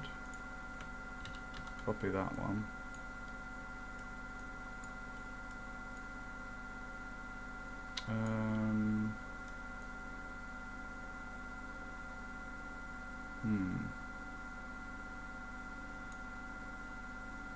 Let's do 0 on the Z.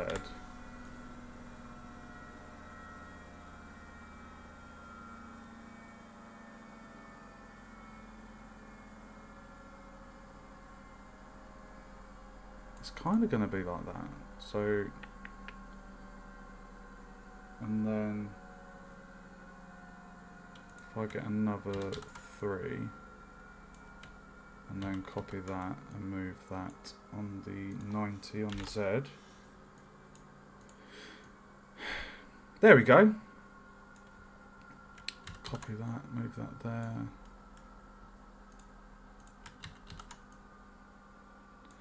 Perfect. That is good. I like that. Right, so then we're going to have... this is going to be 0 on the Z. And then we'll have the same there. And then we have a 2 by space. So, to be honest, we could probably put that there.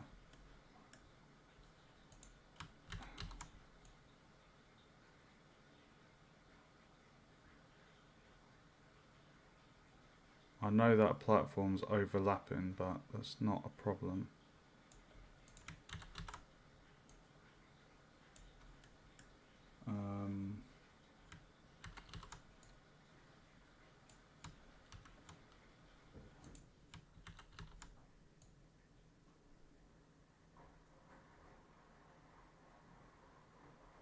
Okay, so we've got a wide section, and we're going to have a little dip.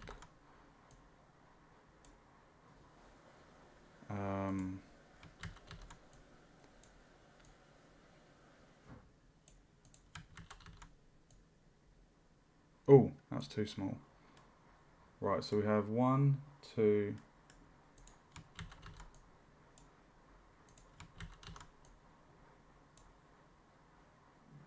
And then another long bit, which will go there. And then if I move that about there.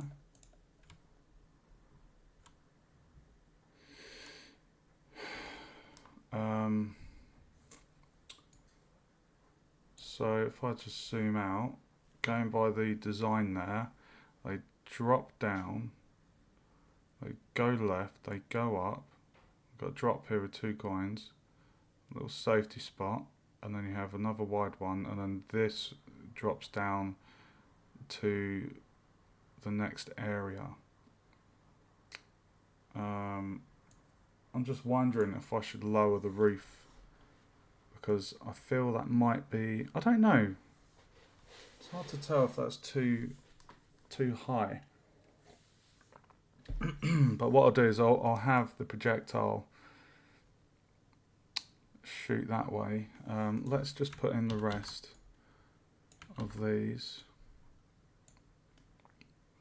Right, so then we need a little alcove. If I go for a 3 by thing, oh, that's going to be a tight drop.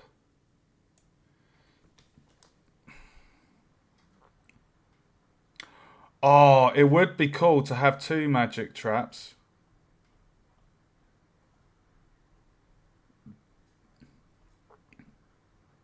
Because then the player can't try and jump over the projectile and make it easy. So, yeah, I think I'm going to go for 2. Set the Z to 90.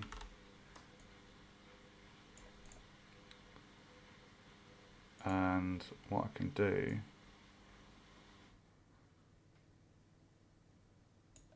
yeah, there we go.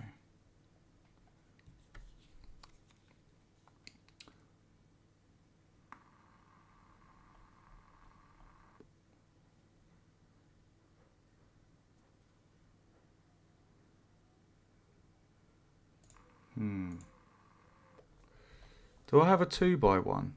I do. I think a 2 by 1 would be much better.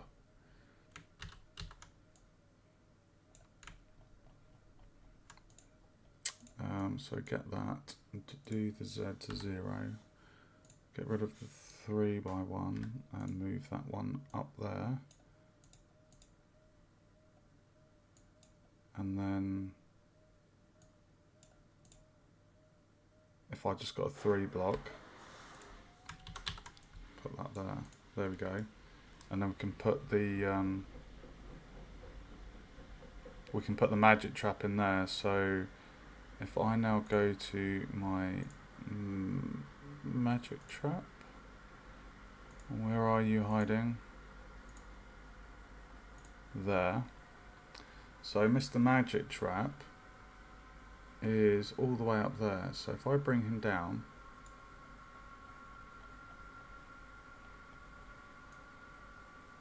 Now, what I don't have on the magic trap is a block. I don't want the player to be able to go on it.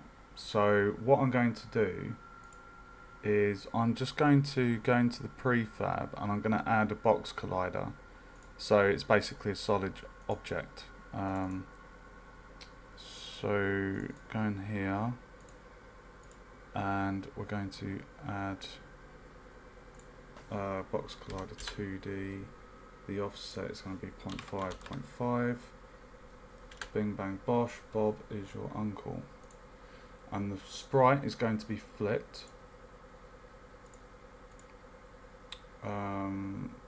The X needs to be 1. So now it's facing the correct direction. So now if I go back, there we go.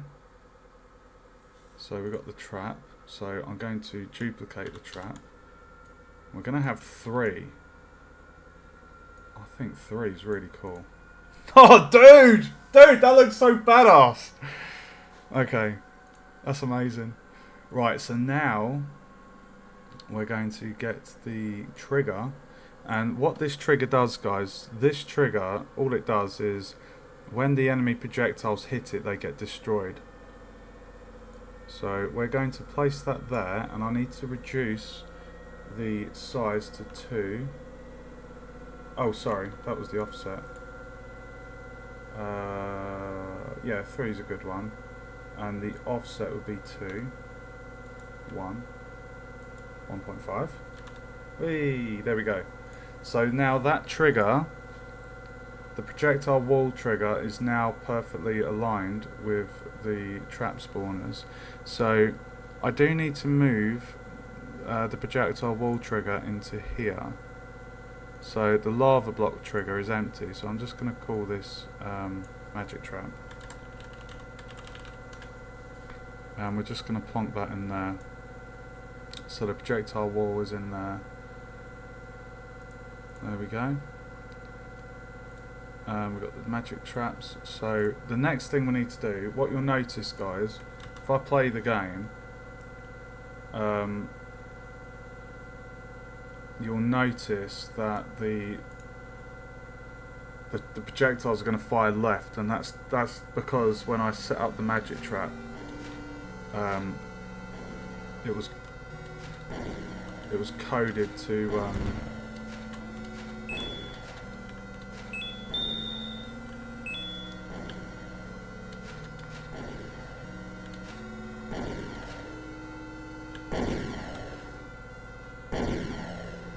see. So all I need to do, that isn't a bug, guys. I originally, when I was built this, I set the projectiles to go left, so all I need to do is just go into the sprite and then change the code. Job done. I'm just going to close that kitchen door. I do apologise about that noise.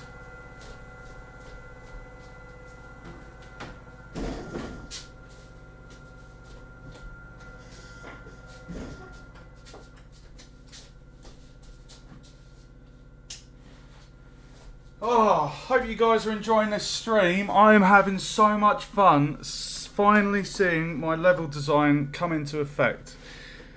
It's so rewarding. This is like, it's like saving the best till last, this bit, you know? Like you eat a nice meal, you save the best bits till last. And this is the best bit. You spend so many hours getting all the mechanics and everything working, and then you're in engine and you're building, and it's just like, let's put everything into place. And it's so fun. Right, projectile. So what we're going to do, we're going to go into the projectile, and we need to basically script graph handles the movement, movement speed, handles the movement of the projectile, get Y, set the velocity.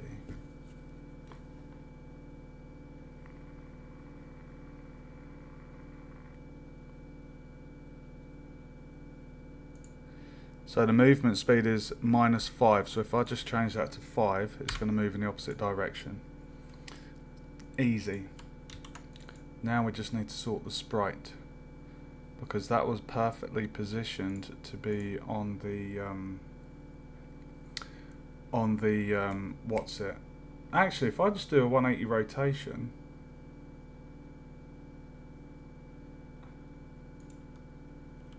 if I do a 180 rotation,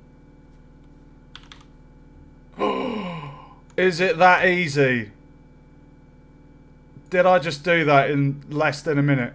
Let's watch. I'm just gonna do focus so I can watch it from here without having to play the game.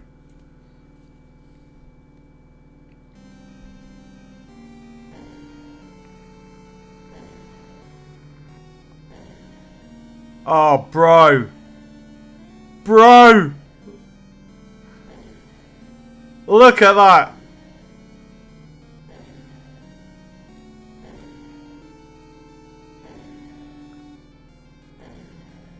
Oh, it's perfect. Dude, it is perfect! I love it! I think that's enough time. I think the test now is to see can the player get in the safe zone in time. That's the next test.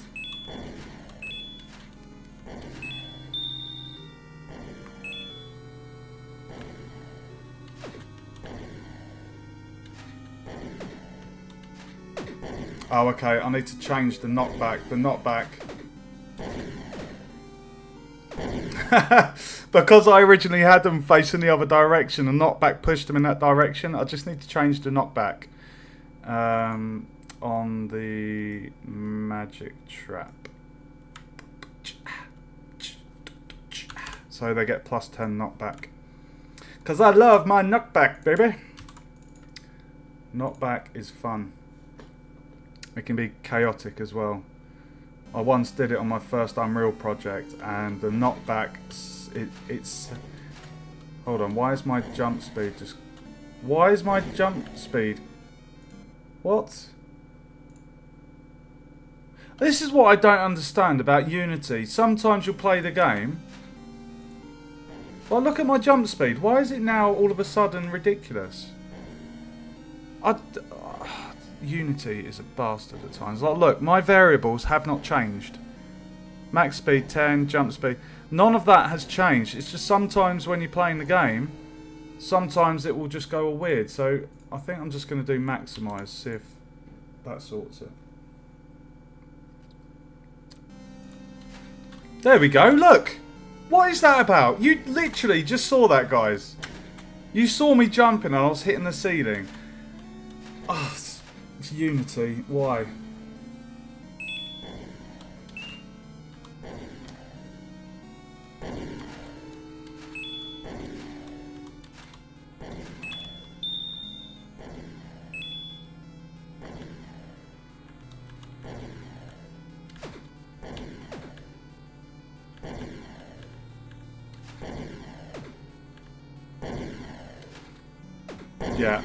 Yeah, definitely a bit slower.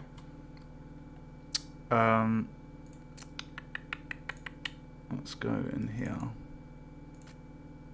I'll try 3. Let's be kind to the player, shall we?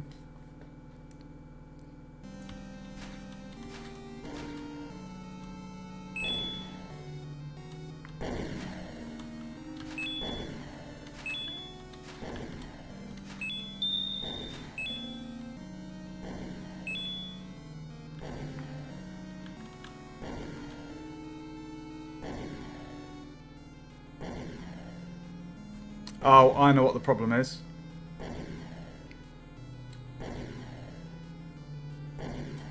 No, it's not the speed.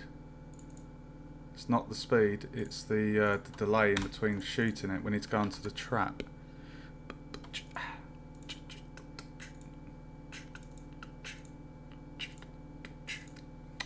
1 second. Okay, so if we make that 1.5 second, this will affect the gap in between projectile spawn. Let's see if that makes that a bit more doable. So we have the speed of the projectiles, and then we have the delay in between the projectiles being fired.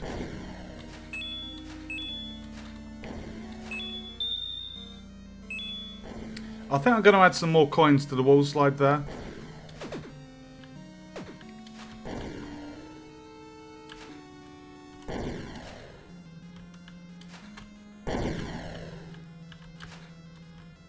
Hey!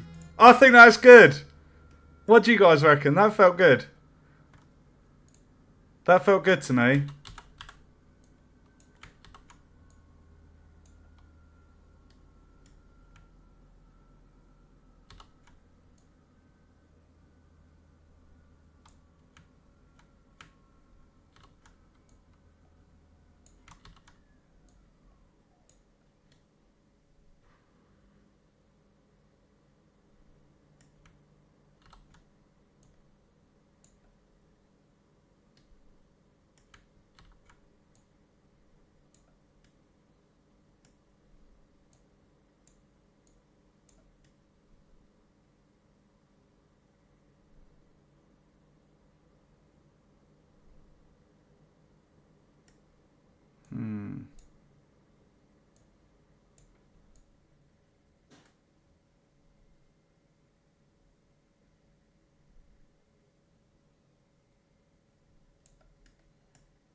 Two.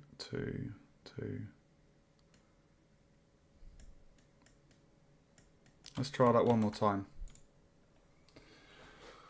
I hope you're enjoying the stream, guys. Honestly, I love sharing this development. It's so fun. I love having people's like input and just it's really cool. Like it's a really cool community. Like there's so many people that are quite helpful and oh,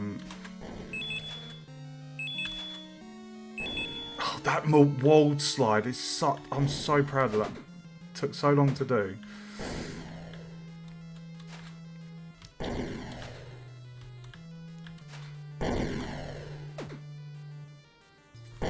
Okay, I'm just wondering, that start one. That starting area, this one here.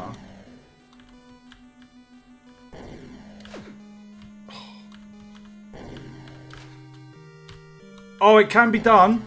It can be done.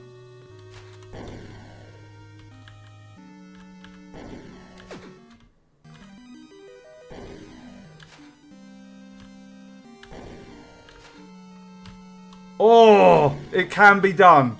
Precision jumping, guys.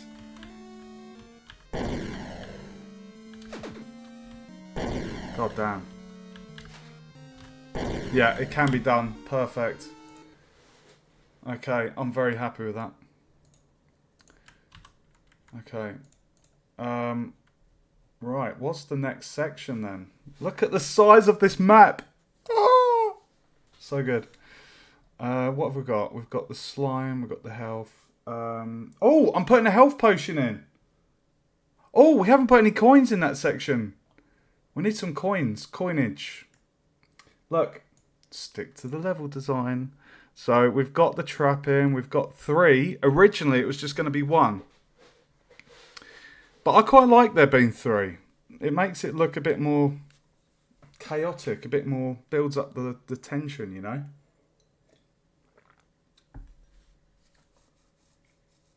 Oh, dude, I've already got a leaderboard. There's already a leaderboard. Well, it's not multiplayer leaderboard, but it's got a high score feature. So, yeah, when you pass through the golden goblet, it's got a high score, so you can try and beat the time. So that's already all been coded and stuff, so it's all working. Right, let me just drop in a health potion and the coins. So I need to make that bigger.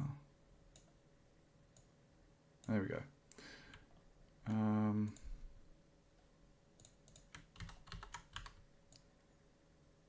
Right, where are we going to put the coins?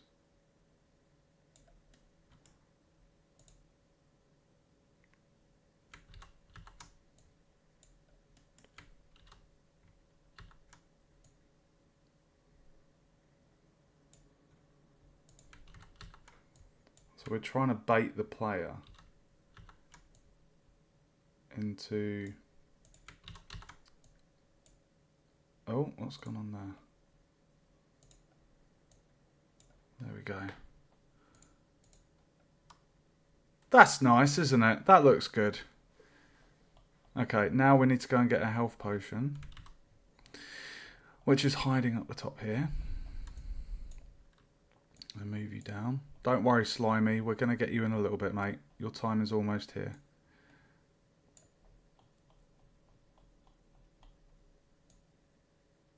So basically, I know that the player is most likely going to take some damage here. So we're being kind and we're saying, here's a health potion, mate. Rejuvenate. And if I just look at the design. So yeah, we've got checkpoint there. They go through here. This will restore them to full health. Then they're basically at full health for the next area. There isn't anything in here that's going to reduce health. The only thing that's going to happen if they land in the bottom, it's game over. Or they'll basically respawn up the top.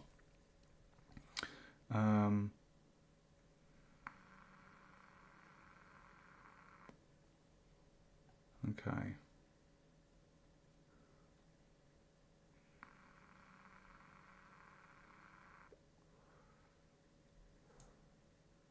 We're almost at the end, guys. We're about, I'd say, halfway through placing things.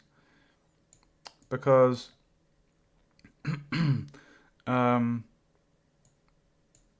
this section here is a different block type. Now I did make some wooden platforms.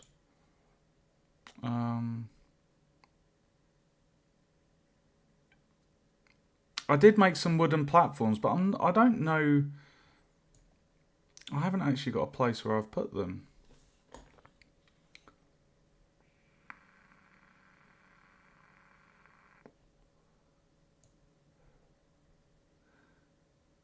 To be fair,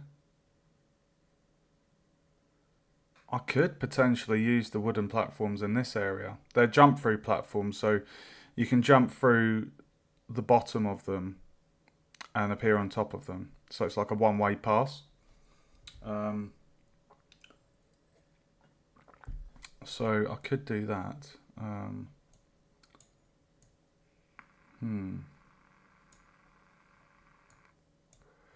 Let's get the drop in place. So I'm going to have this as a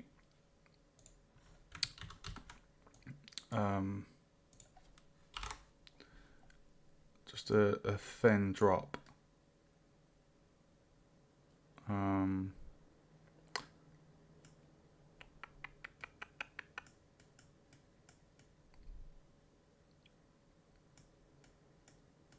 I'm really happy with how this is coming together, guys. Really happy. Right, so this is going to be a small drop.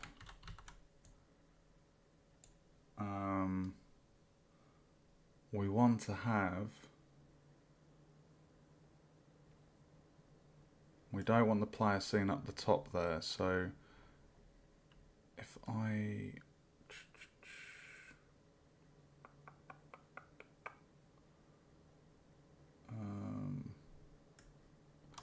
if I go for a 3 and then copied that one and then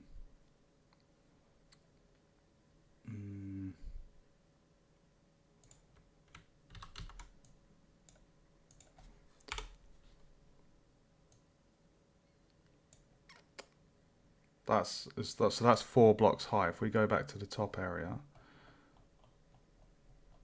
1, 2, 3, 4, 5, 6. Okay. 1, 2, 3, 4.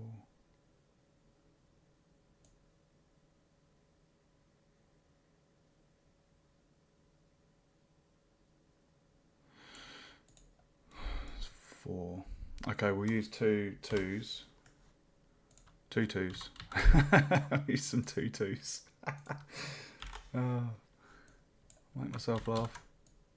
Okay, right. So that's the drop after that bit.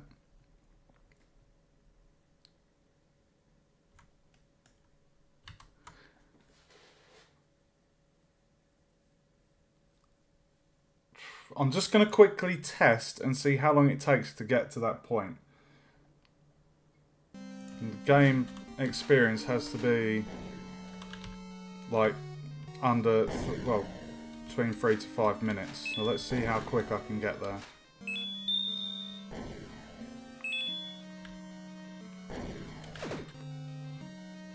God damn it. Dude, why does the character get stuck on an invisible block? Like, there's no reason for it. Oh, that's doable. 28 seconds. 28 seconds to get to the next area. This can definitely be done in 3 minutes. Definitely. And I can prove that. I'll send the lecturer a screenshot and say, here's the time. It can be done. Get good, scrub. Okay. Let's give some more brownage.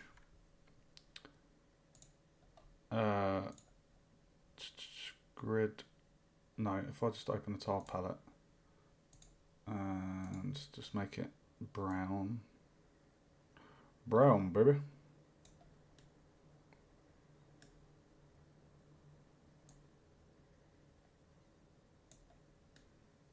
Oh, it's so cool seeing this, guys. So cool. I love it so much. Right, what have we got up here? So we've got the moving traps, we've got the bats. Where is the bats nav mesh? It's there.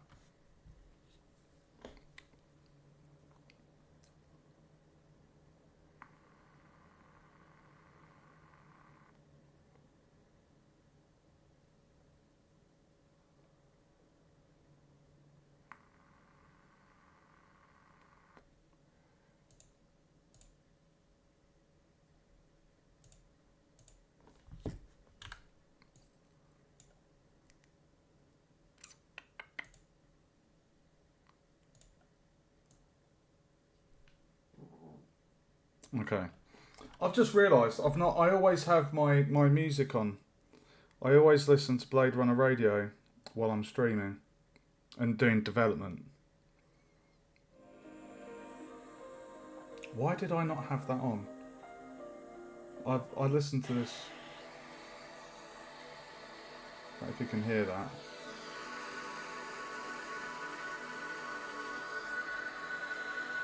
It's like ambience Blade Runner style music.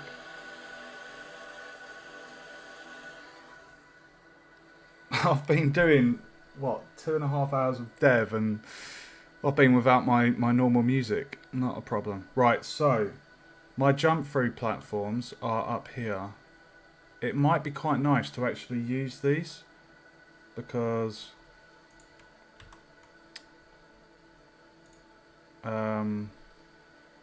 well, it just would be nice to have them.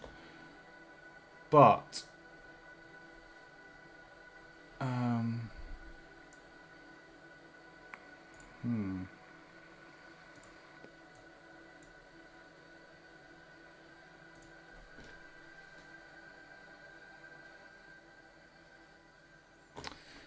right, might think.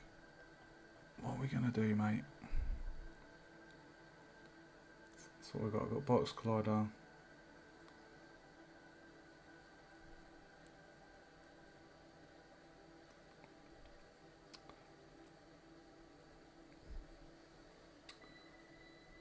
See, these were my collapsible blocks. Now, I have an area which has the moving ones, which are these. So I want to have, I want the blocks and the platforms to be relevant to the area. Okay, so for example, down here we have lava blocks with the lava, and we have the big block that matches the shape of the smaller blocks. I don't want to put in wooden platforms in this area and then have collapsible bricks. It doesn't feel right. What would feel more appropriate was if we had jump through platforms, but then the collapsible ones could be wooden, so it feels relevant. So what I can do is I can retain these collapsible blocks for the area that has the moving blocks, which are these ones. So as you can see in the design there, this is going to be the collapsible section, and that little evil bugger is the bat. So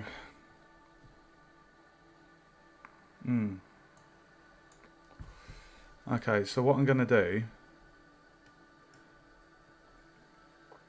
is we need to make this a little bit bigger, because this spans across the top. There's also going to be another secret room, guys.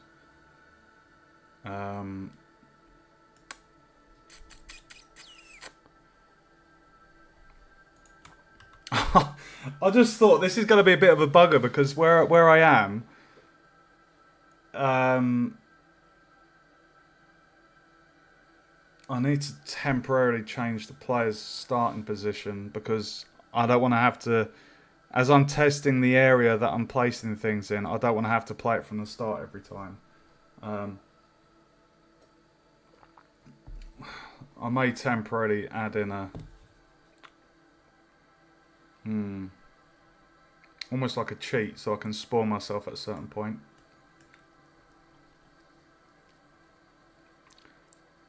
Okay, let's move these down.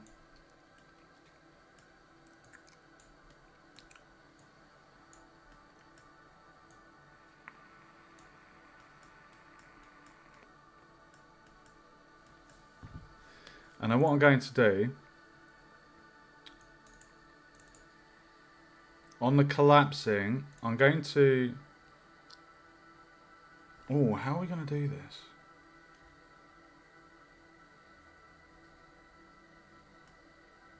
Oh, that's interesting.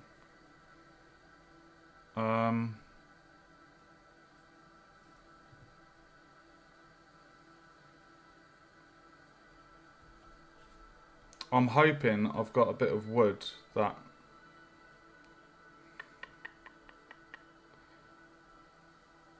One second, let me look at the graph here.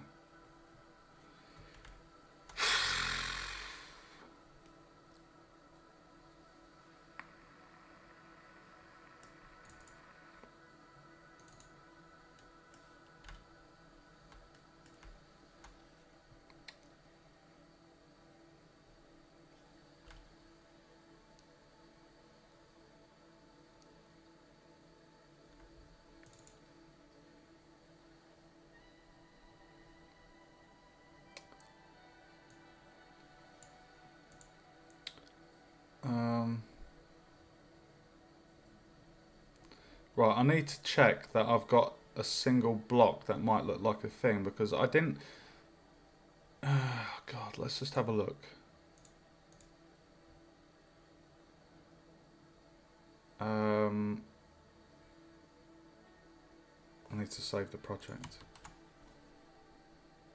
Oh God, I can't remember which... Oh, it was this one.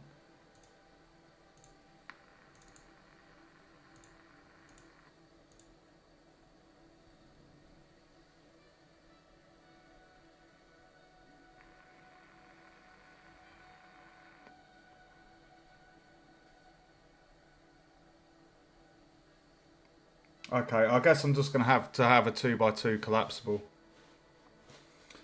In my design, there was a single collapsible and then one of those. And I know these are 2 blocks, but I'll just have that as a... Well, 2 is the smallest I can do because of the tile set I've got. There isn't like a single sprite for like a single size platform, so that's fine. Just slightly adapt the design.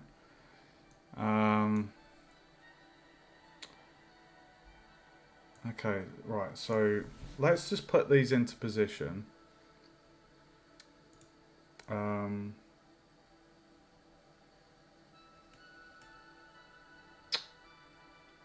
So let's do the vertical wall. So there's basically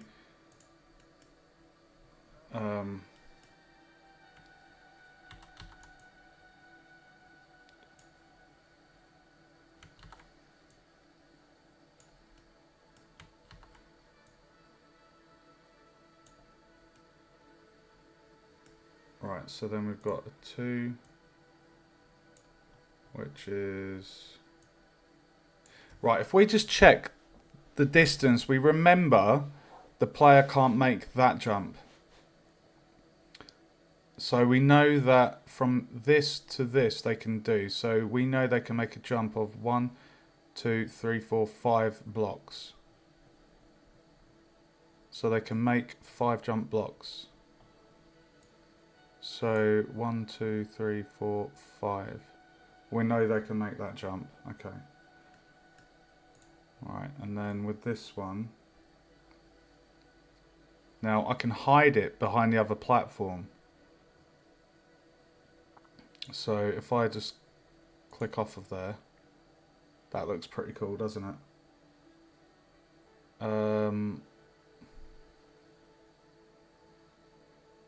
Now I might move that up because we need the player to be able to kind of jump. If they want to hop around the map, we want to do that for the player. Now, what might be quite cool is if in this tile set, if there is a slightly different coloured wood or one with a crack in it. Because I think these ones are the darker brown ones I went for. If I went for a lighter brown, so the player can distinguish between a collapsing one and a solid one, I think that'd be quite cool. Like at first, when they first get to this area, they might not think anything of it, but then if the platform collapses, like you know that the lighter coloured ones are the collapsible ones. So I'm going to make oh, we could actually do 2 ends to make a single collapsible. And then we can do the same. We can make a slightly larger one.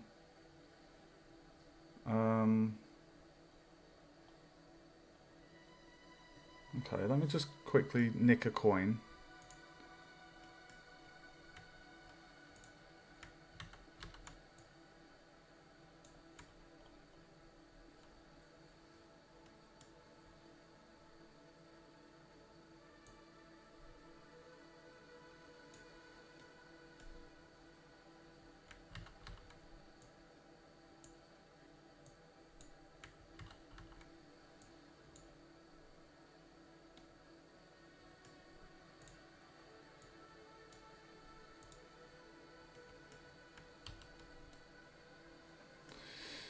Okay, so it's going to be tricky.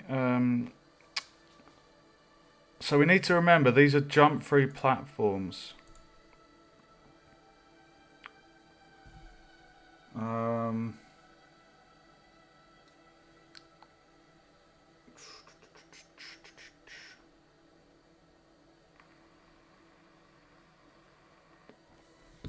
Right, I'm just trying to think of the best way to do the collapsible.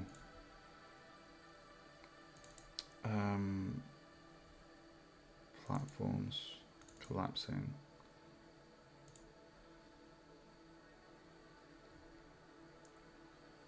And the capsule collider is that tiny bit on the top. Okay.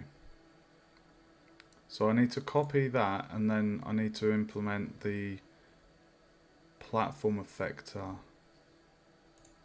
Right, I know what I need to do. Let's come back from there. So this is collapsible normal. And then we're going to call this collapsible I'm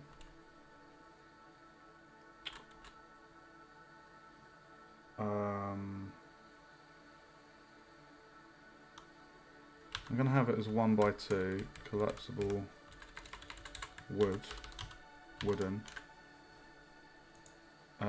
Sorry, there's a few things I need to do here. We need to also make sure the script graph for platform, we need to copy that and call it collapsing platform wooden, so it doesn't affect, because I might have the wooden platforms as a slightly longer delay, because you have to bear in mind these are going to be jump through platforms. So not only are they going to collapse, but they're also going to be jump through. And if I go on a script graph, you can see it's a 1 second delay. So because it's a jump through, I don't want to punish the player. They jump through it and then they haven't got time to look at the environment and then be stuffed. Like, I want to give them a bit more time. So the code is going to be the same, but the only difference is going to be the timer, and that is why we're going to duplicate this visual script. Okay, so the script is collapsing platform. So if I go into my visual scripts, collapsing platform, I'm going to copy that and paste it, and I'm going to call that collapsing platform wooden. And then we're going to go to the prefabs, platforms collapsing wooden, and then on the script graph we say that one. Okay, and then we can go into the script graph for this.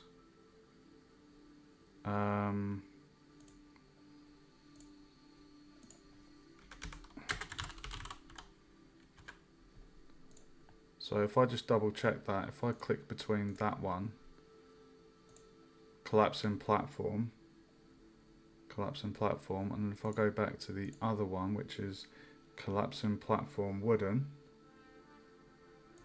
there we go, that's correct. So we'll set this to a 2 second time for the player, because if they're, I think what I might do on the design, I didn't have that many platforms, but we have the collapsing lava ones. I want this to be a fun area where they can kind of jump around different platforms, and then I'll place the featherfall at a sensible area. So the featherfall's correct there. So now what I need to do is I need to make this a 1x2 platform. So that is the block.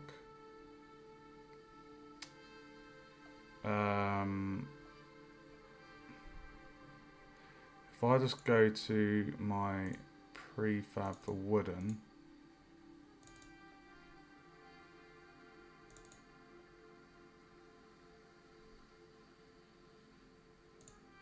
okay, so we want to go onto the block, and remember we're going to add that the platform effector like the other one had. So if I just go on here, we're going to copy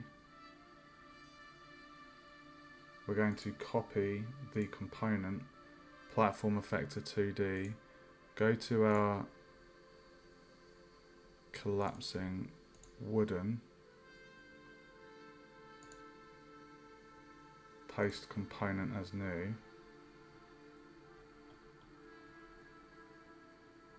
So we've got that there, and then if I do the box trigger to be, there we go. So the capsule collider is the one that handles the collapsing of the platform. The platform effector is the one that allows the kind of jump. So what we now need to do is we need to add in the sprite for the this platform. And if you remember, I was saying the difference between these ones. We had a slightly darker brown for the other platform. So we're going to have, so this one is a 1x2.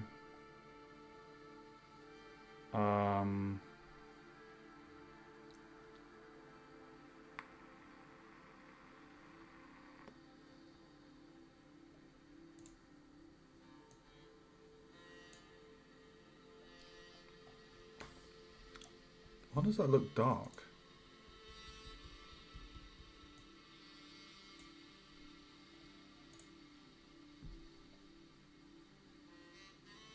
Oh, hold on. Main lev build 7. Let's just check. Main lev build 7. Main lev build 7. Oh dear. So main lev build 7 has already been used for there, so if we can change, right, if we change that then, oh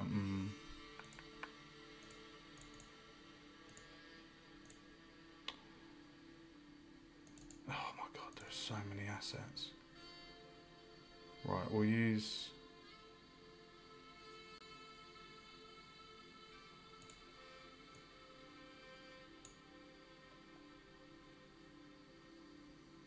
oh actually, why don't I use the darker one for the collapsible, maybe? Because a darker kind of, if you think about rotten wood, new wood is a lot brighter in colour. Rotten wood tends to be a bit darker and mankier, so maybe I could just use that one for the collapsible. That'd be good. We'll do that. Prefab, platform, collapsing, that one. Open that, and then pixel sliced. Block A. It's going to be that one. There we go, slightly darker. Okay, so this is a 1x2 collapsible. So what I now need to do is copy the block A, call it block B, and then give that that one. And then we shift the Y to 0.5 onto 0.8 is 1.3. Oops. There we go. Oh, that's Diddy. It looks like a mushroom. Oh, that's too small. No, no, we need to have it as a 1x. No, we can't have that. No. No, no, no. No, we're not having that. I'm sorry.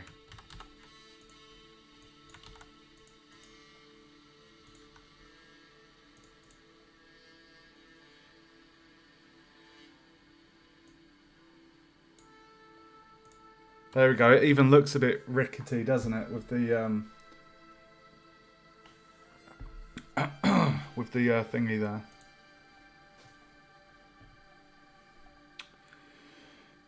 there. Um.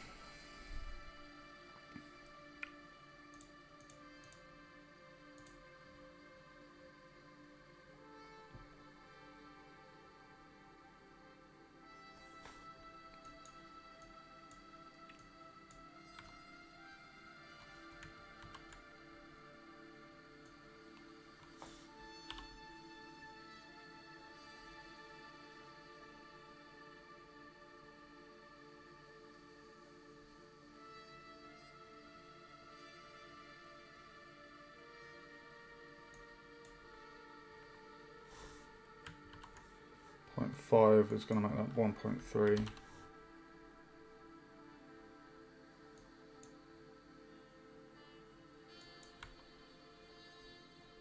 Perfect, right in the middle. Right, and then the... Hold on, where is the Box Collider 2D?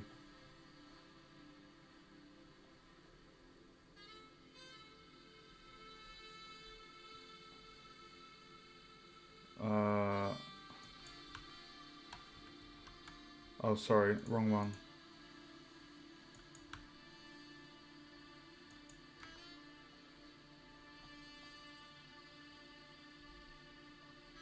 Okay.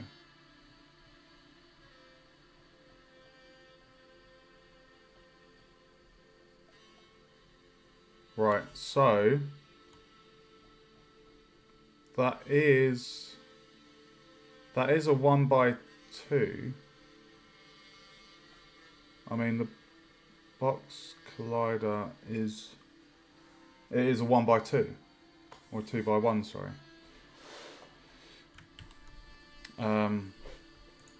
Now what we can do is we can plonk this in.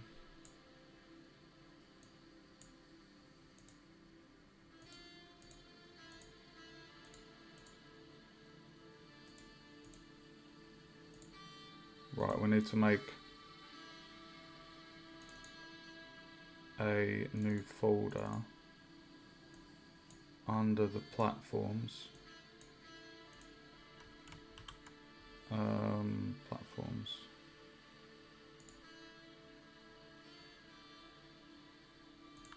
And this is going to be wooden.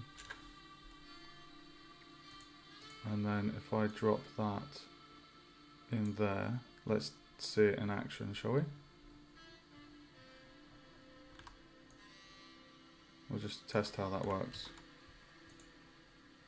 There we go, guys.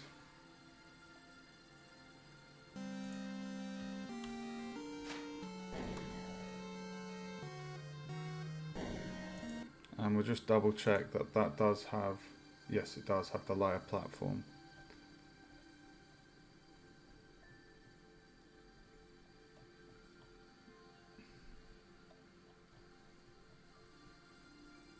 It's very dark.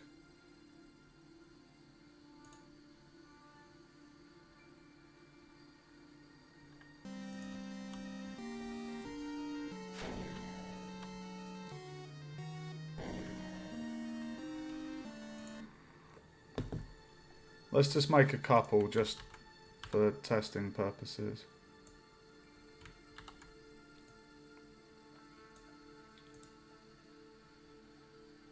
That didn't take too long to set up.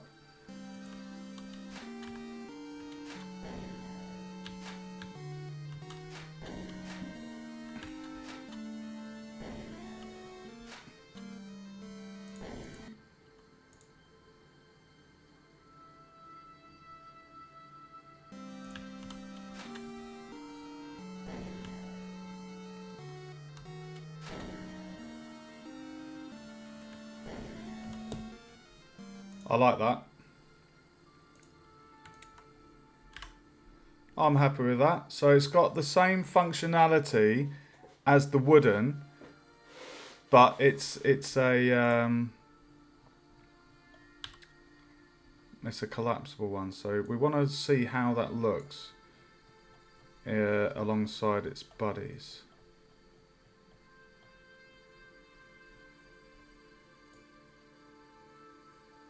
Now, how does that look? It looks a bit suspicious. I'm not gonna lie. It's like the wolf in the sheep, in a group of sheep. Let's see if we can maybe. It looks too suspicious, doesn't it? I wouldn't want to jump on that. I'd be cacking my pants. There we go. Let's brighten it up a tad.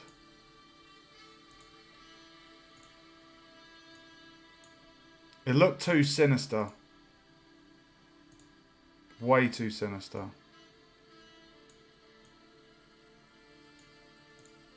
That doesn't look as menacing. That's a little bit better, isn't it?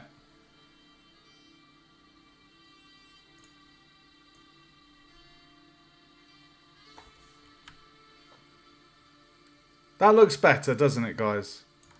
Alongside its buddy. At first glance, you probably wouldn't tell, but it is a darker shade.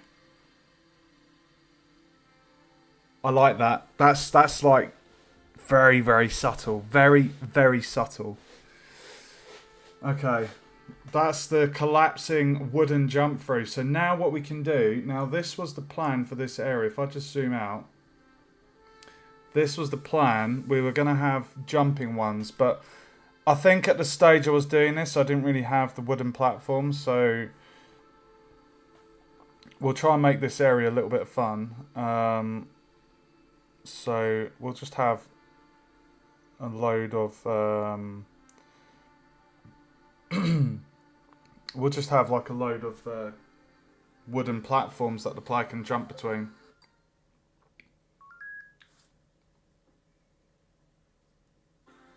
What's the time? 8:09. Okay. I want to split this stream up because there's the bit where we're placing things, and then there's the bit where we're doing the actual deco, like putting in using a tile set to actually decorate it. I do need to stop to eat. I've been going nearly 3 hours. Why have I got that one up? Okay. All right. Let's place some platforms.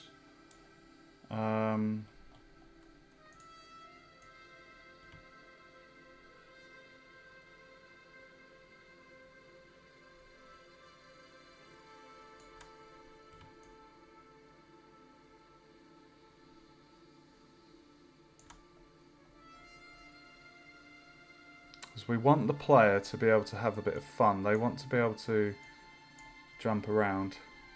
House of Pain.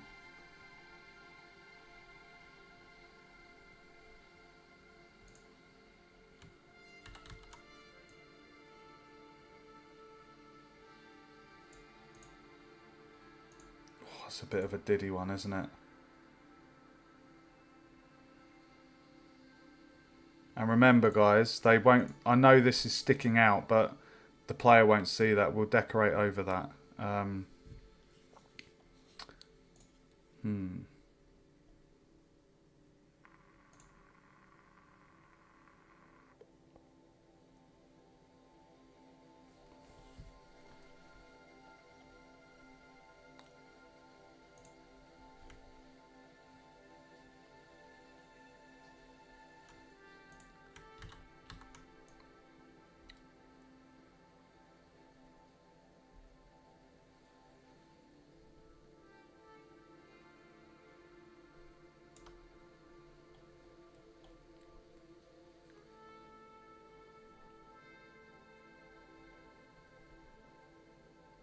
So that is the same, pretty much almost the same size as this one.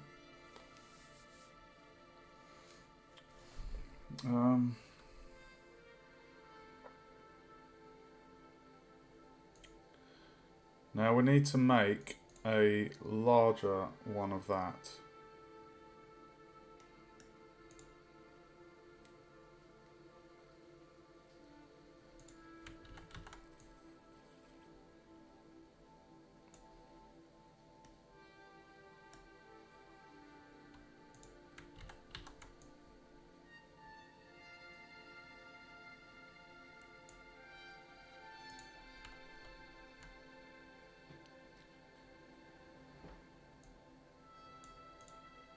I think 1, 2, 3, 4, 5. The player should be able to jump that.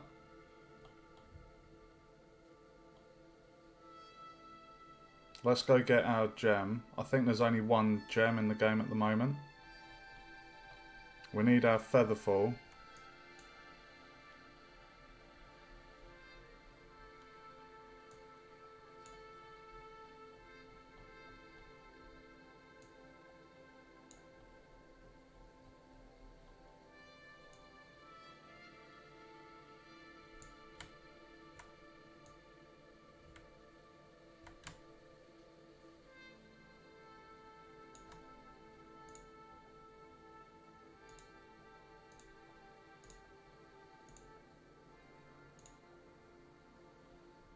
There we go.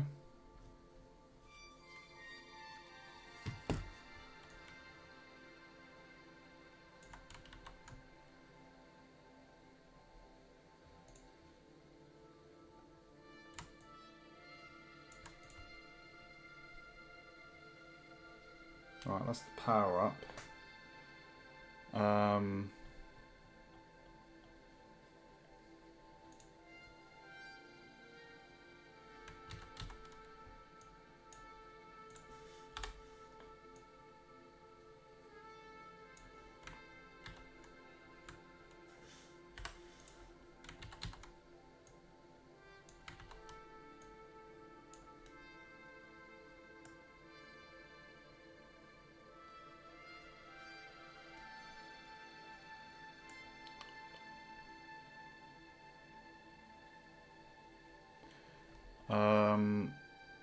I need...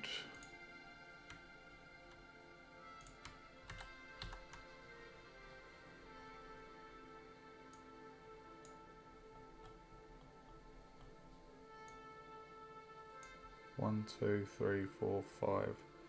So we need do 90. 1, 2, 3, 4, 5.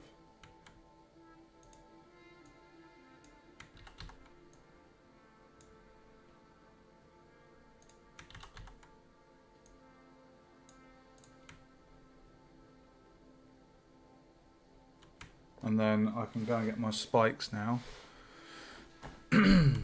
which are right here.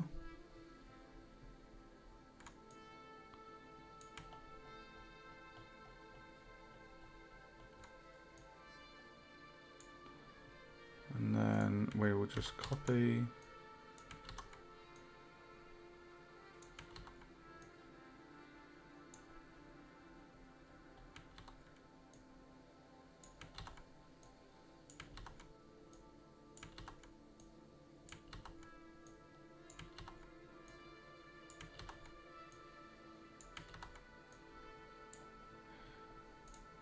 Baby, it looks so good.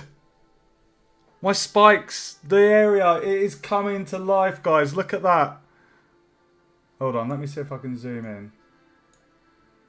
There we go. Can you see that? Side by side. How cool is that? Seeing the graph design of the level come to life. Like, I'm obviously adding to this a little bit as we go.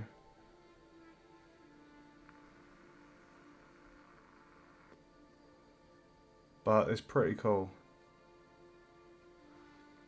And we're going to add that secret area.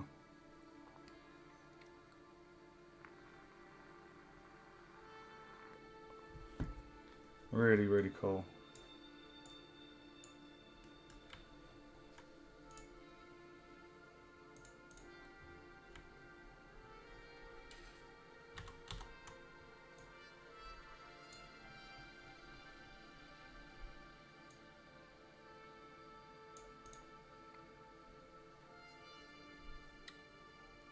Okay.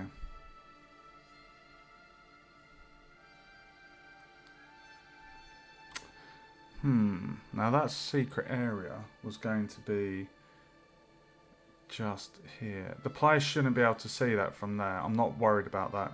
No, that's going to be fine.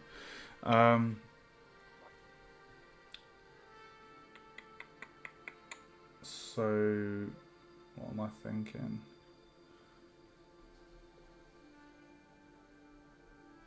I know the player will be able to make that jump.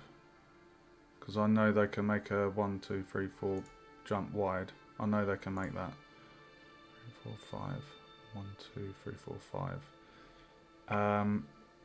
I want to give them the option to kind of play around with these platforms though. I want them to be able to jump.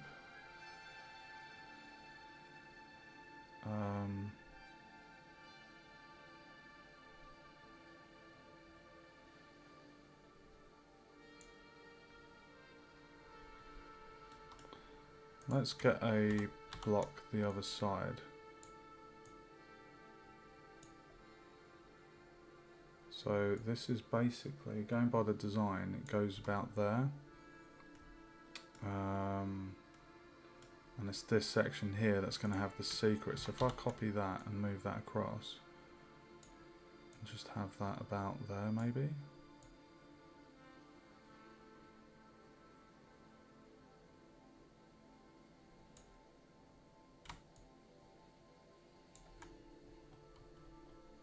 Yeah. Nice tiny ledge, and if they can make that, we reward the player with some treasure.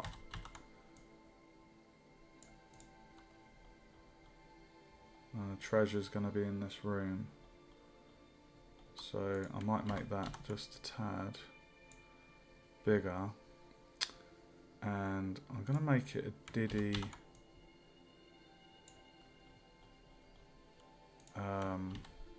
Actually, copy that one. 2 by 1, because the other area up the top I think was 2 by 1. Is it 2 by 1? Yes, it was. So the player fits in that.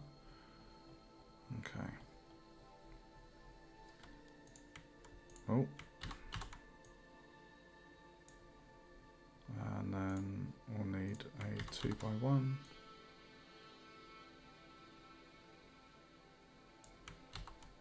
And remember, this is a secret area, guys, so it's going to appear sealed, but it's not. It's going to be a pass-through because we haven't got any platform blocking access. So we'll use the grid to conceal that area. And what I might do, I might have a specific grid just for painting the concealed, so then I can toggle them on and off. Right, so we're going to copy lava block. I need to have a folder for treasure chests.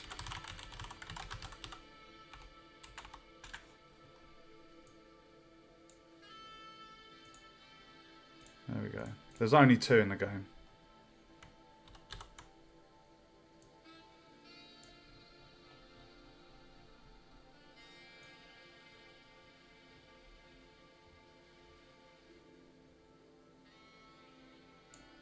Just need to make sure there's enough room for the coins to spawn. How many?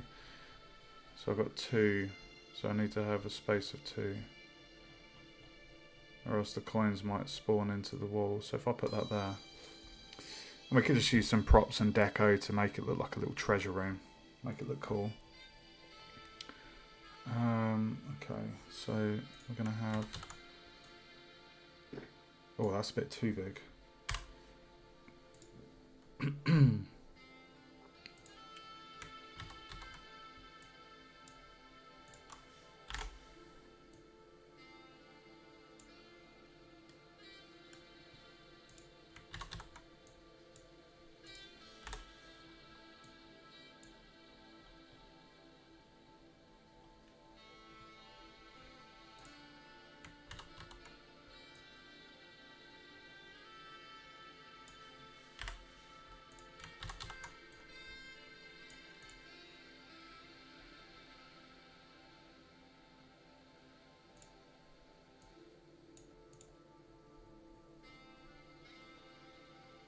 Okay, so the player comes in here, they jump on there, this one collapses, but they're going to have the feather fall, so they're going to kind of survive that.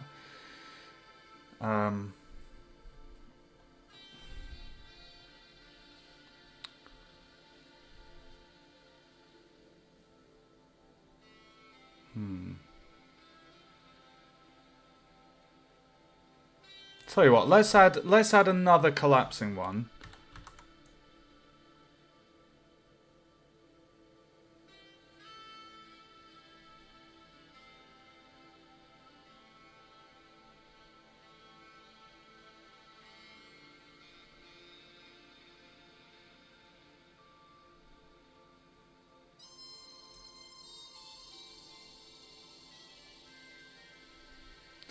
Now I may need to play around with the angle of this so that the player can pass through it.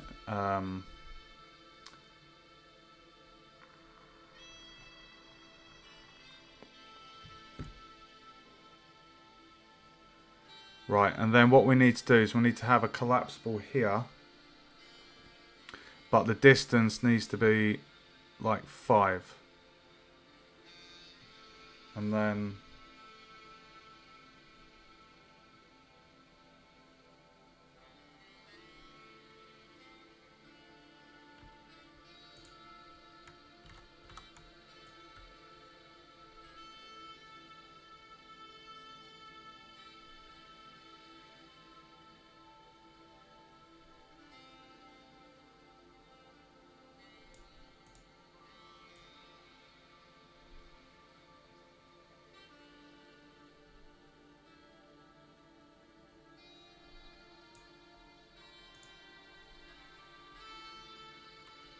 Okay. Right, let's create a wider collapsible. So what we're going to do, we're going to copy and paste that, and we're going to make this a 4, like, I don't know, 4 wide. So at the moment it's got those, but we basically want to add 2 middle blocks. So I'm going to copy B. This needs to be renamed to D. And that needs to go across 3 on there. And if I rename that to C, this one would be 2. And then we can go into the asset pack for the Pixel Fantasy, go to sliced. And at the moment, that's 57, so we want to find 58 would be nice. We'll try 59. Actually, let's try the next one up. There we go. And then if we move that one across to 4, copy C and call that DD, this will be E, and then we can name that to D, and then that will be 3, and then I think we were going to go for that one.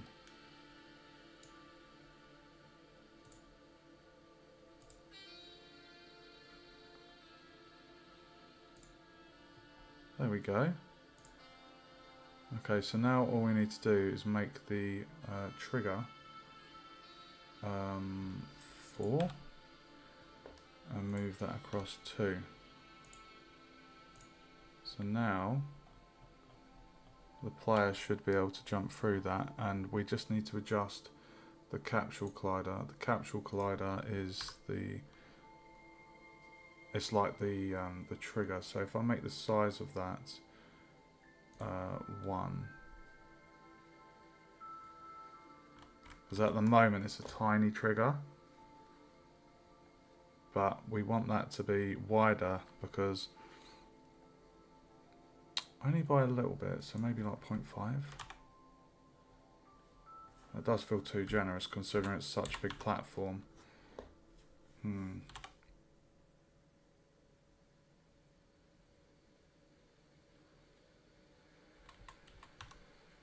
There we go.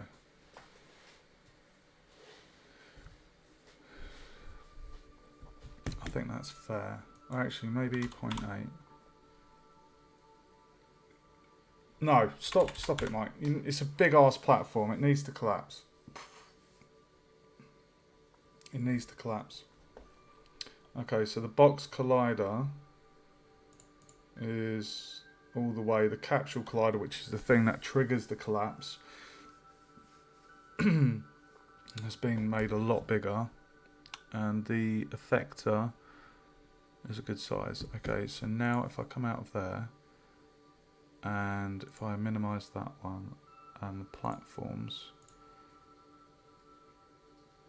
these are the 1x2. So now if I go into my prefab folder, platforms collapsing, I should be able to drag that into there, and then I should be able to move it into place. And there is our slightly bigger collapsing platform.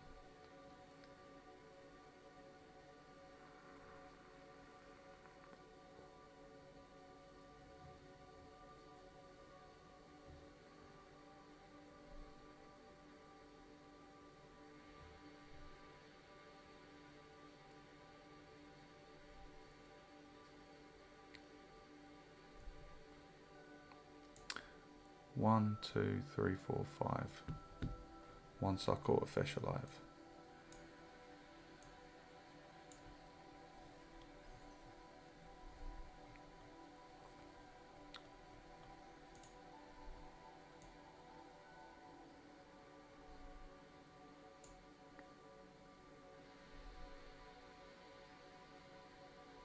I'm quite happy with that area. Right, let's put in the coins. So that is that area, guys. Look at that, side by side. You see that? It's pretty cool, right?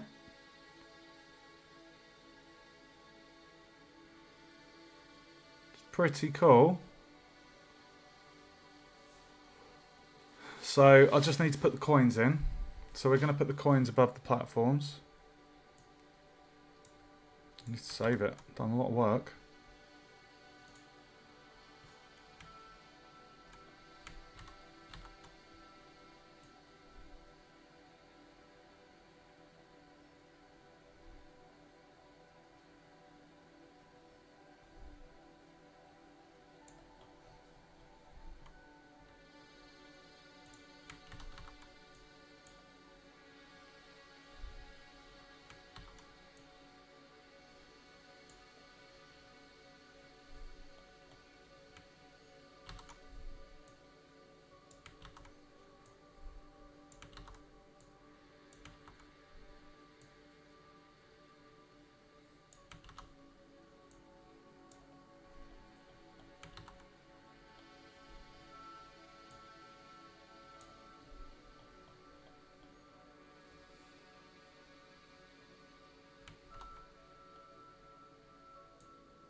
Right, we need a gem.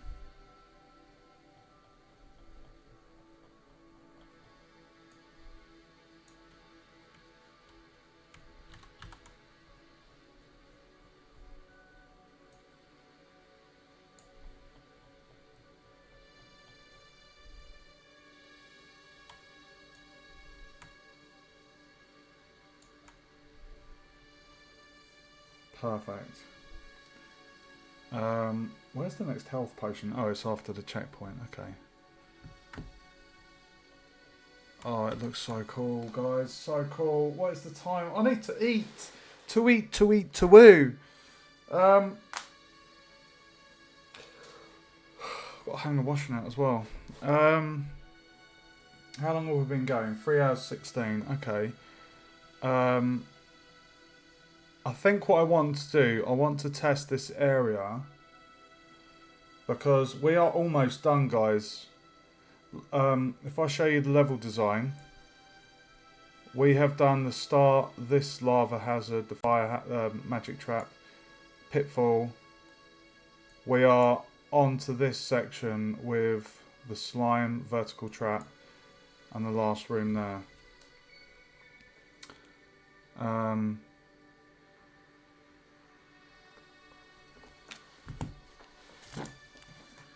Give me 1 second. What the bloody hell?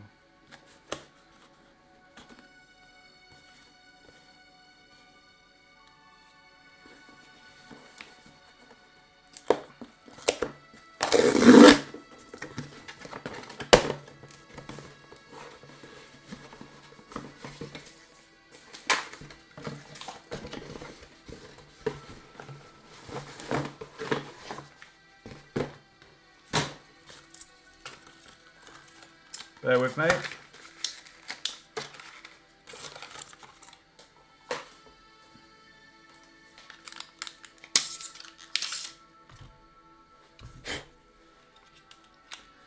I haven't been drinking much. My coffee's out.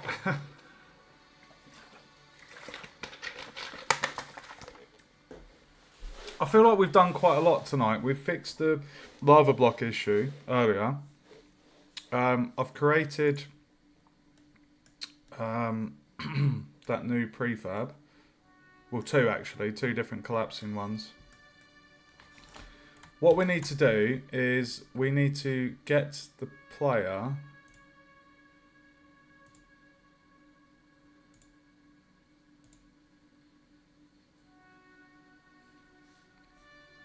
right. If I'm just going to jot these numbers down. Player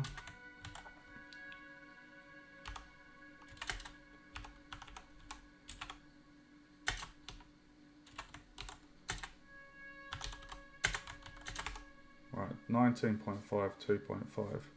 Right, and then the players start.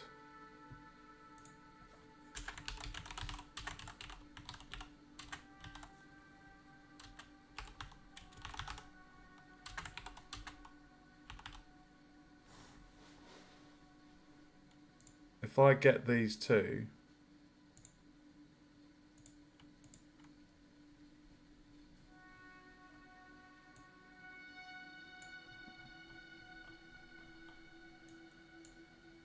just move them there.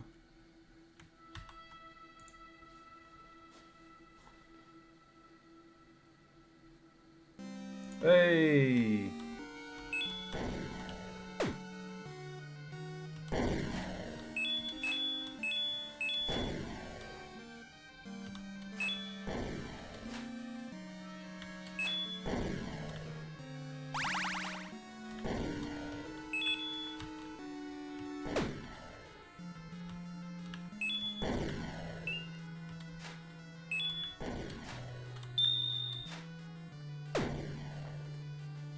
Okay, so it's the sides of the platforms.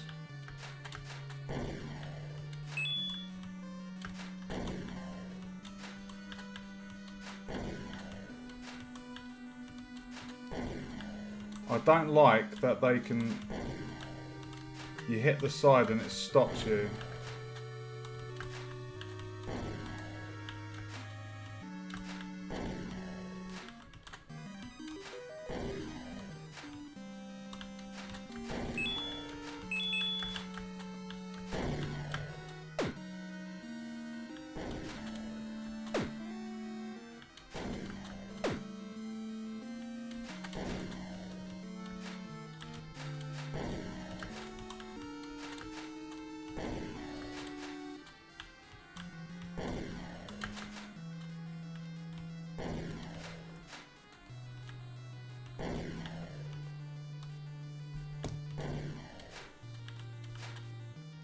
Okay, so what are we thinking?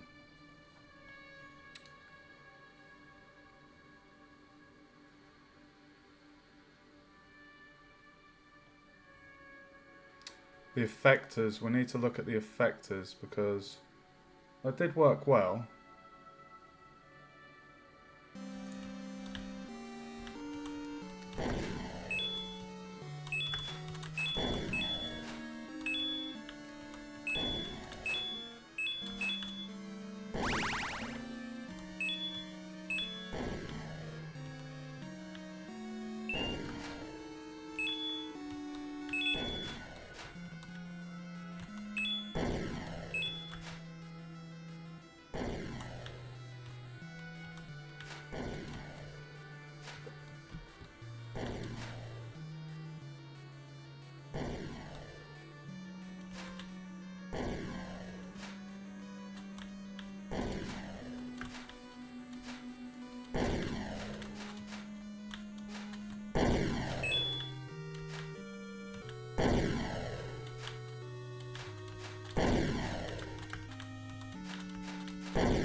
It's actually quite cool. The wall jump mechanic can...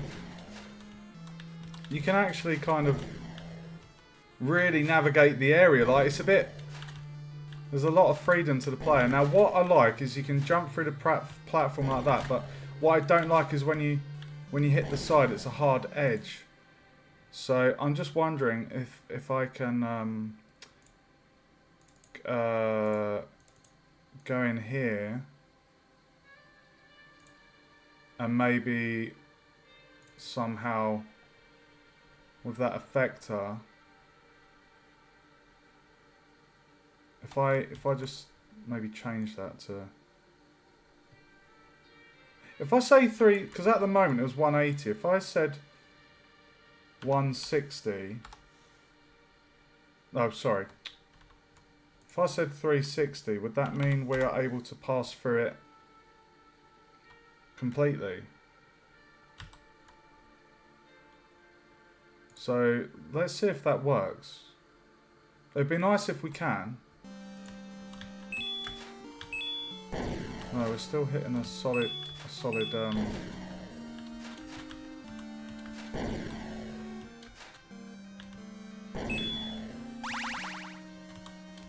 Oh! Oh, okay. Right, that's made it completely not doable. See that? Okay, so if we said 0, does that mean we'll be able to pass through it?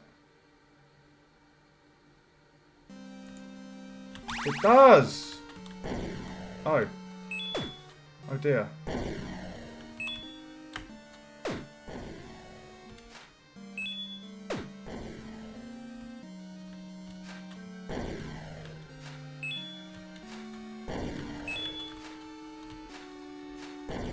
Well, that's not good, is it?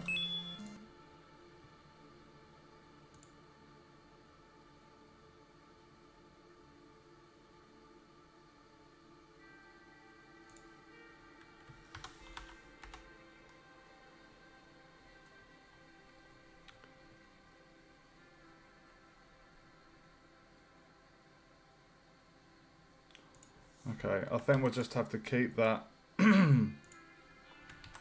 as 180 then.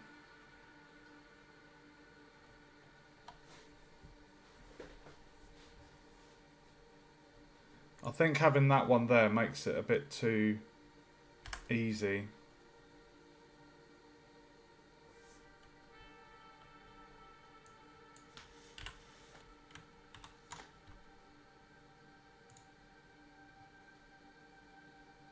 It's nice playing and testing the area.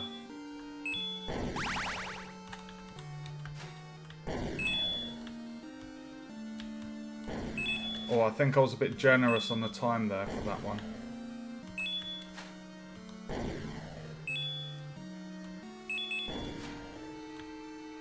I was definitely... Okay, the time should be the same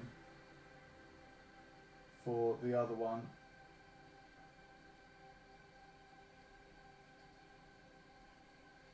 Okay, right, what we're going to do, we're going to go into the code.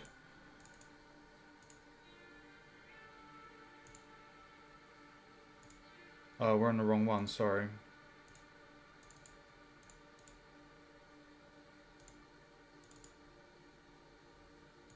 We're going to give it the same timer. I was too generous. Way too generous.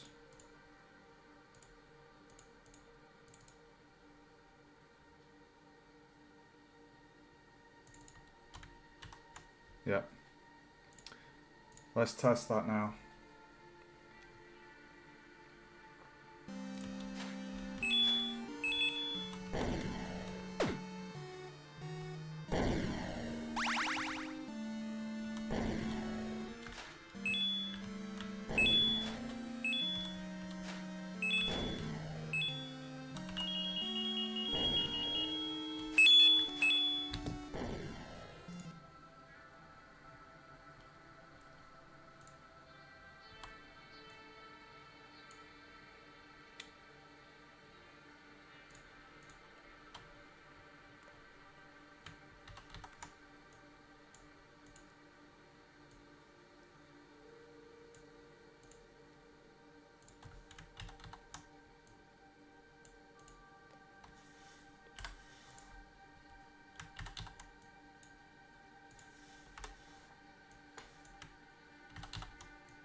Ugh! Don't move that.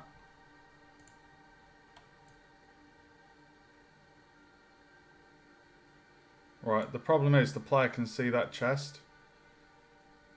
So what I'm going to do, I'm going to move that up.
That works nice.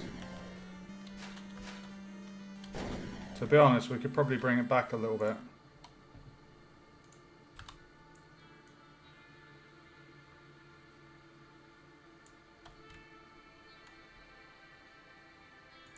We need to see the point at which the player can see. It's another secret area, guys, so... The point there here, so... So it's where the next one of that would be. So yeah, that's perfect there. Okay, so...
We'll just test that the player can't see that.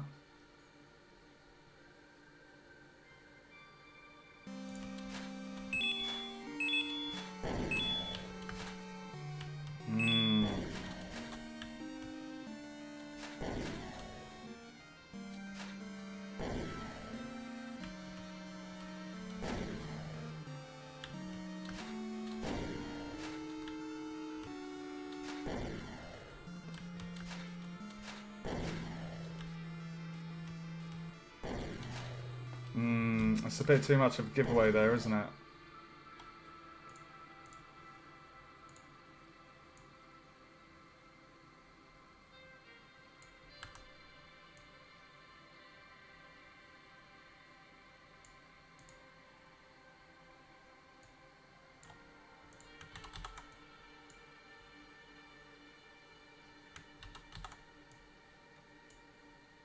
That's good.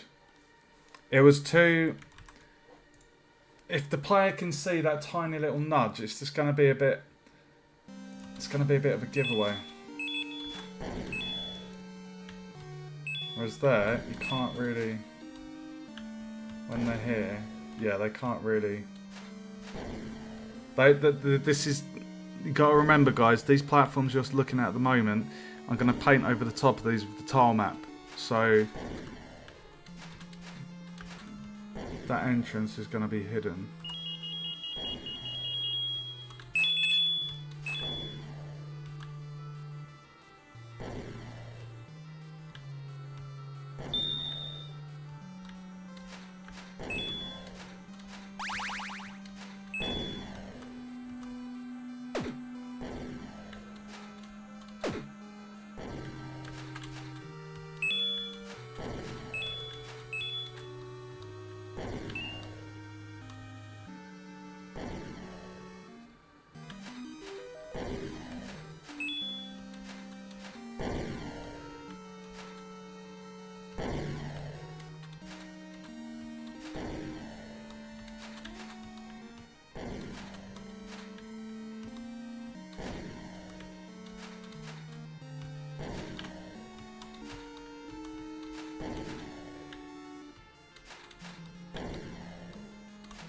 I'm happy with that. Just wondering, have I got too many platforms? I'm also thinking with the... because basically the player can kind of land on the platform. I'm thinking what I might do is... because they can use the wall jump to actually get back up to certain places.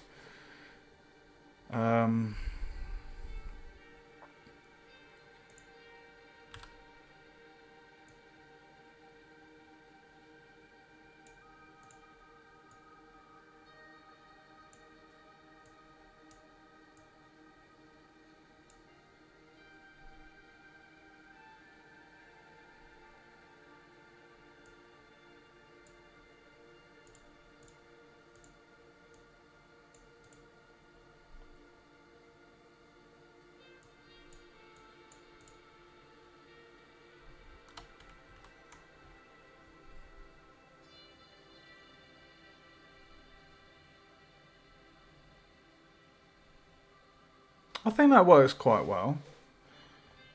1, 2, 3, 4. 1, 2, 3, 4.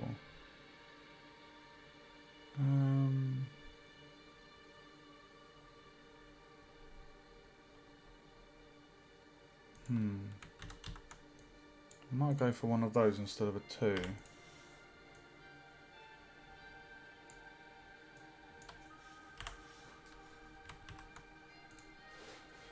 Welcome to the stream.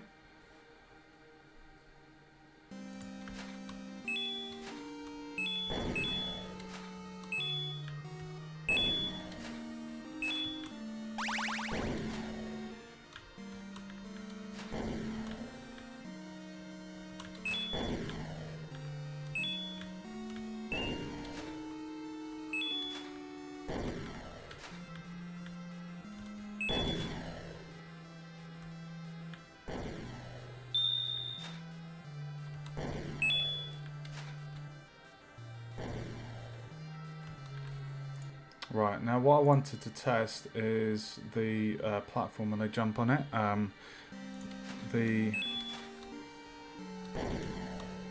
Yeah, I think I'm being too generous with the... I feel like the colliders on those should be... because they can essentially jump onto those and get away scot-free. So I think with the collapsers, I'm actually going to make the capsule collider bigger, because on the 1x1 blocks that are in a different area, they are dead center, but whereas these, I feel like it should be the whole length.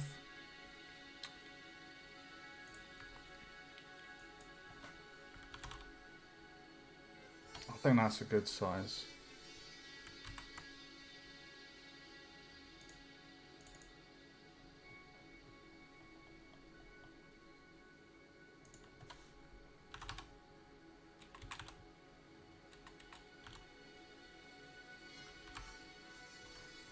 So 3.5 on that one. Yeah, I think that's good. So that capsule collider is the one that triggers the falling.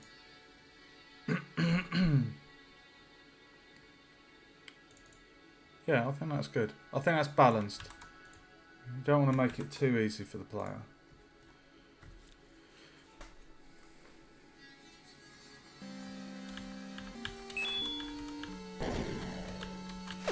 Oh my god.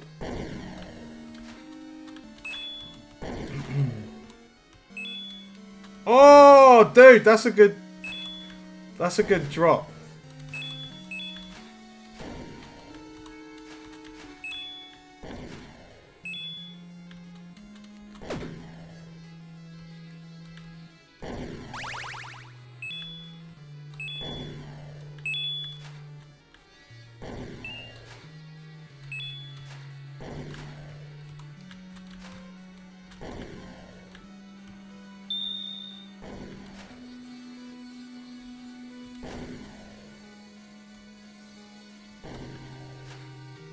Right.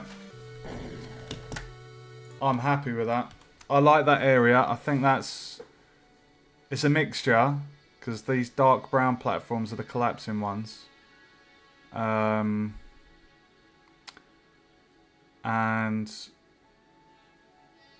actually, I think that one is too close. I think that one is too close.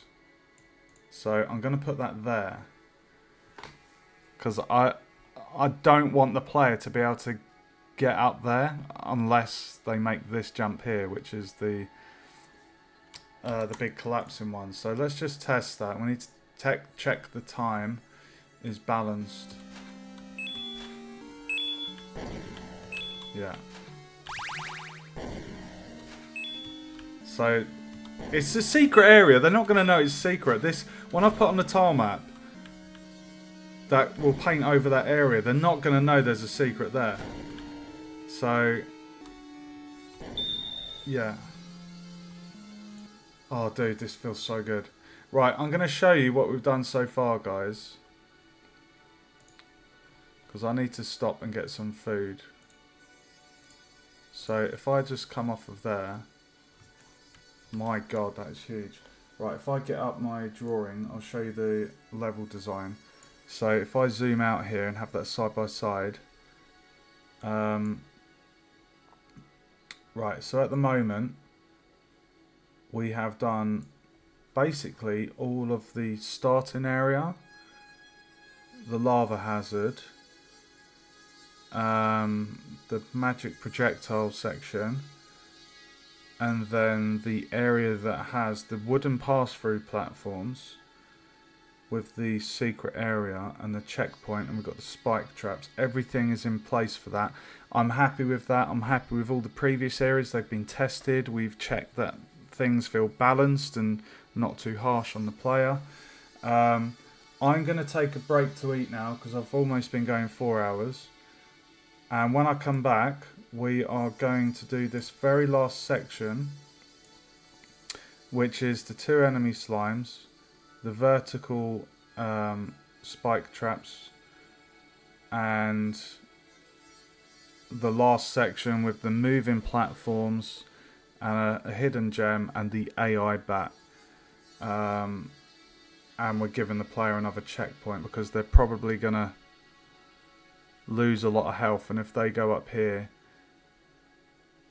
like the bat is gonna kind of be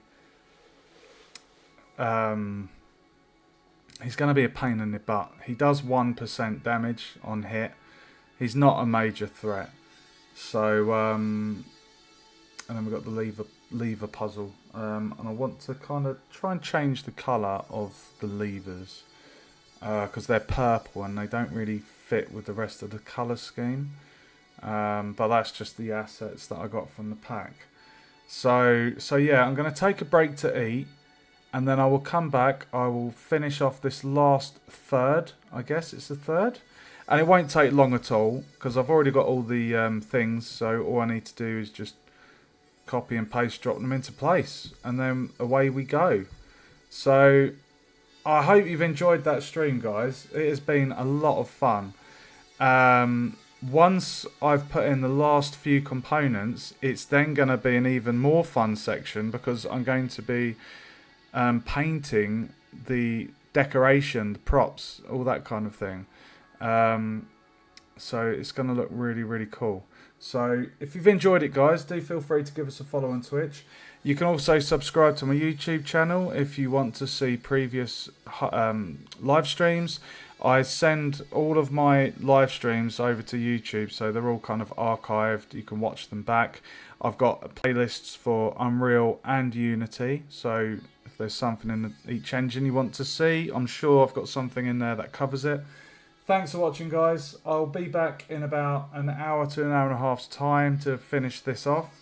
Thanks for joining me. Stay safe, and I'll see you in the next stream.